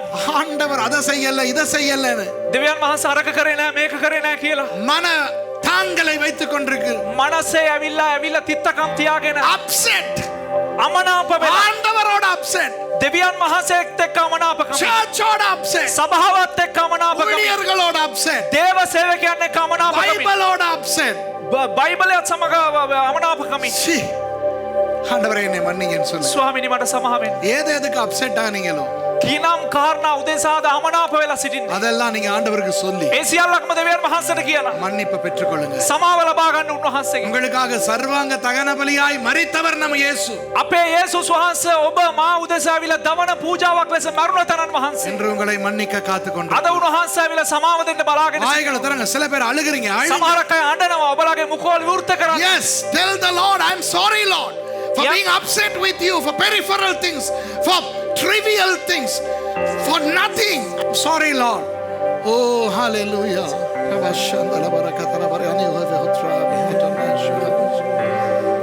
சர்வ வல்லமையுள்ள ஜீவனுள்ள தேவனே ਸਰව බලධාරී දෙවියන් වහන්සේ. இயேசு ஆனவர் தேவன் යේසුස් වහන්සේ දෙවියන් වහන්සේයි. தேவனாகிய இயேசு மனிதனாய் வந்து දෙවියන් වහන්සේ යේසුස් වහන්සේ මිනිසෙක් ලෙස පැමිණ எங்களுக்காக அந்த வேதனையை அனுபவிக்கும் பொழுது අපේ උදෙසා ඒ වේදනාව භුක්ති විඳින විට ஆண்டவரே உங்களுக்கு எப்படி இருந்திருக்கும்? අනේ දෙවියන් වහන්සේ ඔබ වහන්සේට කෙසේ තිබෙන්නත් නැද්ද? ஆண்டவரே உங்களுக்கு எவ்வளவு வலித்திருக்கு? අනේ ස්වාමීනි ඔබ වහන්සේට කෙතරම් වේදනාවක් ඇද්ද? ஆண்டவரே அந்த கூரான முள்ளை உங்கள் தலையிலே ஒரு கிரீடமாய் அவர்கள் அமுக்கும் பொழுது අනේ ස්වාමීන් වහන්සේ උල් කටු තියෙන ඒ ඔටුන්න ඔබ වහන්සේගේ හිසට දමන විට எவ்வளவு வலித்திருக்கும் ஆண்டவரே. ස්වාමීන් වහන්සේ කෙතරම් වේදනාවක් ඇද්ද? அந்த ஆணிகள் உங்களுடைய கைகள்ல அறையும் போது ස්වාමීන් වහන්සේ ඇන ඔබේ අතට ගහන විට அந்த ஆணி உங்களுடைய கையின் சதை துண்டுகளை பீத்து கொண்டு வரும் ඒ ඇන ඇවිල්ලා ඔබ වහන්සේගේ හැම සියලු දෙයක්ම මස් කඩාගෙන යන විට எவ்வளவு வலித்திருக்கும் ஆண்டவரே. අනේ ස්වාමීනි කෙතරම් වේදනාවක් තියෙන්නේ නැද්ද? அந்த காலிலே அவர்கள் ஆணியை அறையும் பொழுது ස්වාමීන් වහන්සේ ඒ ඇවිල්ලා අර ඒ ඇන ඇවිල්ලා උන්ගේ කකුල්ට ගහන විට ஆண்டவரே அது ஒரு ஆணின்னு தான் இவ்வளவு நாள் நினைச்சுக்கிட்டு இருக்கோம். ස්වාමීනි අපි හිතාගෙන හිටියේ ස්වාමීන් වහන්සේ කුඩා ඇණයක් කියලා මෙච්චර කල්. அது ஒரு பார்த்தா ஒரு சின்ன அளவாங்கு மாதிரி ஒண்ணு இல்லையா? නමුත් ස්වාමීනි ඒක ඉතා කුඩා අලවංගුවක් වැනි විශාල වූ එකක් නේ. ஐயோ எவ்வளவு அசிங்கமா வலிச்சிருக்கும் අනේ ஆண்டவரே. ස්වාමීනි වහන්සේට බොහෝ වේදනාවක් ඇති වෙන්නේ அந்த නැද්ද? சத துண்டு பிச்சுக்கிட்டு ஒரு சொசேஜ் மாதிரி வெளியே வரும்போது ස්වාමීනි උත්තරම් හැම ගොඩක් මස් ගොඩක් කඩාගෙන ඔබ වහන්සේගේ කකුල් වලින් ඉවතට යන විට எவ்வளவு ஒரு வலி ඔබ வலிச்சிருக்கும். වහන්සේට කෙතරම් වේදනාවක් තියෙන්නේ නැද්ද? ஆண்டவரே உங்களுடைய உள்ளும் புறமும் சிதறியது ஆண்டவரே. අනේ ස්වාමීනි වහන්සේ ඇතුළාන්තයෙමුත් ඒ වගේම පිටස්තරවත් ඔබ වහන්සේ කැඩුනානේ බිඳුනානේ. துண்டிக்கப்பட்டீர்கள் ஆண்டவரே. අනේ ඔබ වහන්සේ හිරිලා ඔබ වහන්සේ පොඩි වෙලා කියන්නේ ස්වාමීන් වහන්සේ. எங்களை மன்னியுங்கள் அப்பா. ස්වාමීනි අපිට සමාව දෙන්න. அநேகர் கைகளை உயர்த்தினோம். බොහෝ දෙනෙක් දෑත් ඔසවුවා.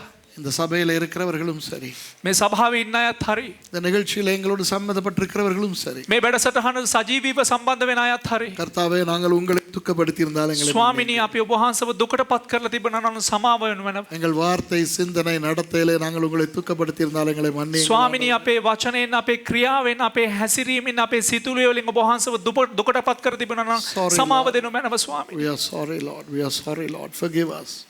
Forgive us for hurting you, Lord. For you have gone through excruciating pain for us. You became a burnt offering from us, Lord.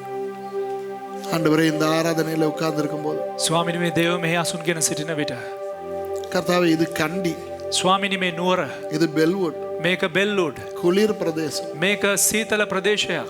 ஆனா இதுக்குள்ளேயே இந்த சூட்டை கொஞ்சம் தாங்க முடியாம இருக்குது. නමුත් මේ ඇතුළෙම අපිට මේ රස්නිය දරා ගන්න බෑනේ ස්වාමීනි. ஜன்னல் திறக்கிறோம், අපි ජනල් අරිනවා. ஃபேன் போடுறோம், අපේ ෆෑන් විදුලි පංකා දානවා. ஏசி பண்ணோமான்னு பேசிக்கிட்டோம். අපි ඇවිල්ලා මේ ශාලාව ඇවිල්ලා ඒසි කරමුද කියලා කතා කරගෙන ඉන්නවා. ஆண்டவரே உங்களுடைய உடம்பு முழுக்க எரியும் பொழுது නමුත් ස්වාමීනි ඔබ වහන්සේට ඒ අවස්ථාවේදී මුළු ඇඟ දැවිල්ලක් එන විට கொஞ்சம் தண்ணி தான் கேட்டீங்க நீங்க. ඔබ වහන්සේ ඇවිල්ලා පොඩි වතුර ටිකක් තමයි ඉල්ලුවේ. அத்தை கூட கொடுக்கல ஆண்டவரே. ඒකත් දුන්නේ නැහැ ඔබ වහන්සේට. காடி கொடுத்தாங்க. කහඩි තමා දුන්නේ ඔබ වහන්සේට. ஆண்டவரே எவ்வளவு கஷ்டப்பட்டீர்களா? ස්වාමීනි කෙතරම් ඔබ වේදනාව වින්දාද? எங்களுக்காக எவ்வளவு பாடுபட்டீர்கள்? අපි උදෙසා කෙතරම් ඔබ පහඩු වින්දාද? ஆண்டவரே எங்களுக்காக දෙවියන් වහන්සේ ඔබ වහන්සේ අපේ උදෙසා ஒரு சர்வாங்க தகன பலி காளையாக ඔබ වහන්සේ සම්පූර්ණ වූ දවන පූජාවක් ලෙස එක ගවයෙක් ලෙස நீங்கள் மரித்தீர்கள் அப்பா. ඔබ වහන්සේ මරුණනේ ස්වාමීනි. எங்களை மன்னியுங்கள். අපිට සමාවනු මැනව. நாங்கள் உங்களை வேதனைப்படுத்தினதுக்காக எங்களை மன்னியுங்கள். ඔබ වහන්සේව වේදනාව දුකට පත් කරාට සමාවනු මැනව. உங்களோடு சண்டை பிடித்ததுக்காக எங்களை மன்னியுங்கள். ස්වාමීනි ඔබ වහන්සේත් එක්ක රණ්ඩු කරාට සමාවනු මැනව. நீங்கள் அதை செய்யவில்லை இதை செய்யவில்லை என்று நாங்கள் முகத்தை திருப்பிக் கொண்டதற்காக எங்களை மன்னியுங்கள். ස්වාමීනි ඔබ වහන්සේ අරක කරේ නැහැ මේක කරේ නැහැ කියලා ඔබ වහන්සේට චෝදනා කරලා මුහුණ හරවාගත්ත නිසා සමාවනු මැනව. உங்களோட அப்செட் ஆகி ඔබ වහන්සේත් එක්ක අමනාප වෙලා நாங்க ஜெபிக்காம விட்டதுக்காக எங்களை மன்னிங்க. ඒ ආඥා කළේ නැති නිසා සමාවනු මැනව. பைபிள் வாசிக்காம விட்டதுக்காக எங்களை மன்னிங்க. බයිබලේ කියවන්න නැතුව අතරපු නිසා සමාවනු මැනව ස්වාමීනි. சர்ச்சுக்கு போகாம விட்டதுக்காக எங்களை மன்னிங்க. සභාවට නොයා අතහැරිය නිසා සභාවනු මැනව ස්වාමීනි. ஆண்டவரே ஊழியத்தை விட்டதுக்காக எங்களை மன்னிங்க. ස්වාමීනි சேවේ අතහැරිය නිසා සමාව මැනව. இனி அப்படி செய்ய மாட்டோம் ஆண்டவரே. ආයේ එහෙම කරන්නේ නැහැ ස්වාමීනි. இனி அப்படி செய்ய மாட்டோம் என்று මේන් පසු ඒ சொல்லுகிறவர்கள் වගේ கைகளை කරන්නේ தூக்கி ஆண்டவருக்கு මේන් நன்றி පසු ඒ செலுத்துங்கள். වගේ කරන්නේ නැහැ කියන අය අත උස්සන්න බලන්න. ஆண்டவரே இவர்களை தொடுங்கள் அப்பா. දෙවියන් වහන්සේ මවුන ස්පර්ශ කරන්න. இனி உங்களை வேதனைப்படுத்தாதபடி எங்களை காத்துக்கொள்ளுங்கள். ස්වාමීන් වහන්සේ ආයේ මවුන ඔබ වහන්සේව වේදනාවට පත් කරන්නේ නැති ආකාරයට මවුන இந்த ஒரு බලන්න. விஷயங்களை மன்னியுங்கள் ஆண்டவரே. ස්වාමීන් වහන්සේ අපිට එක වතාවක් සමාව දෙන්න. Forgive us this once, Lord. In Jesus' name. இயேசுவின் நாமத்திலே. இயேசு சுவான்சகன் ஆமென். ஆமென். குருசியதி திவி விதுவா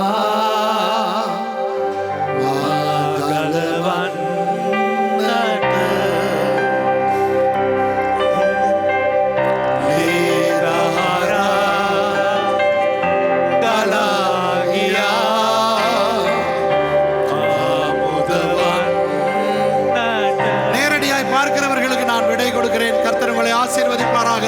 සජීවී எனவே 2 வாரங்களிலே உங்களை சந்திப்போம். සජීවීව නරඹන අයට අපි සමුදෙනවා, අපි ඔබගෙන් සමුගන්නවා. තව සති දෙකකින් අපි හම්බෙමු. ස්වාමීන් වහන්සේ ඔබට ආශිර්වාද කරන සේක්වා. Those of you who are live with us, we bid farewell to you. See you in 2 weeks. May God bless you.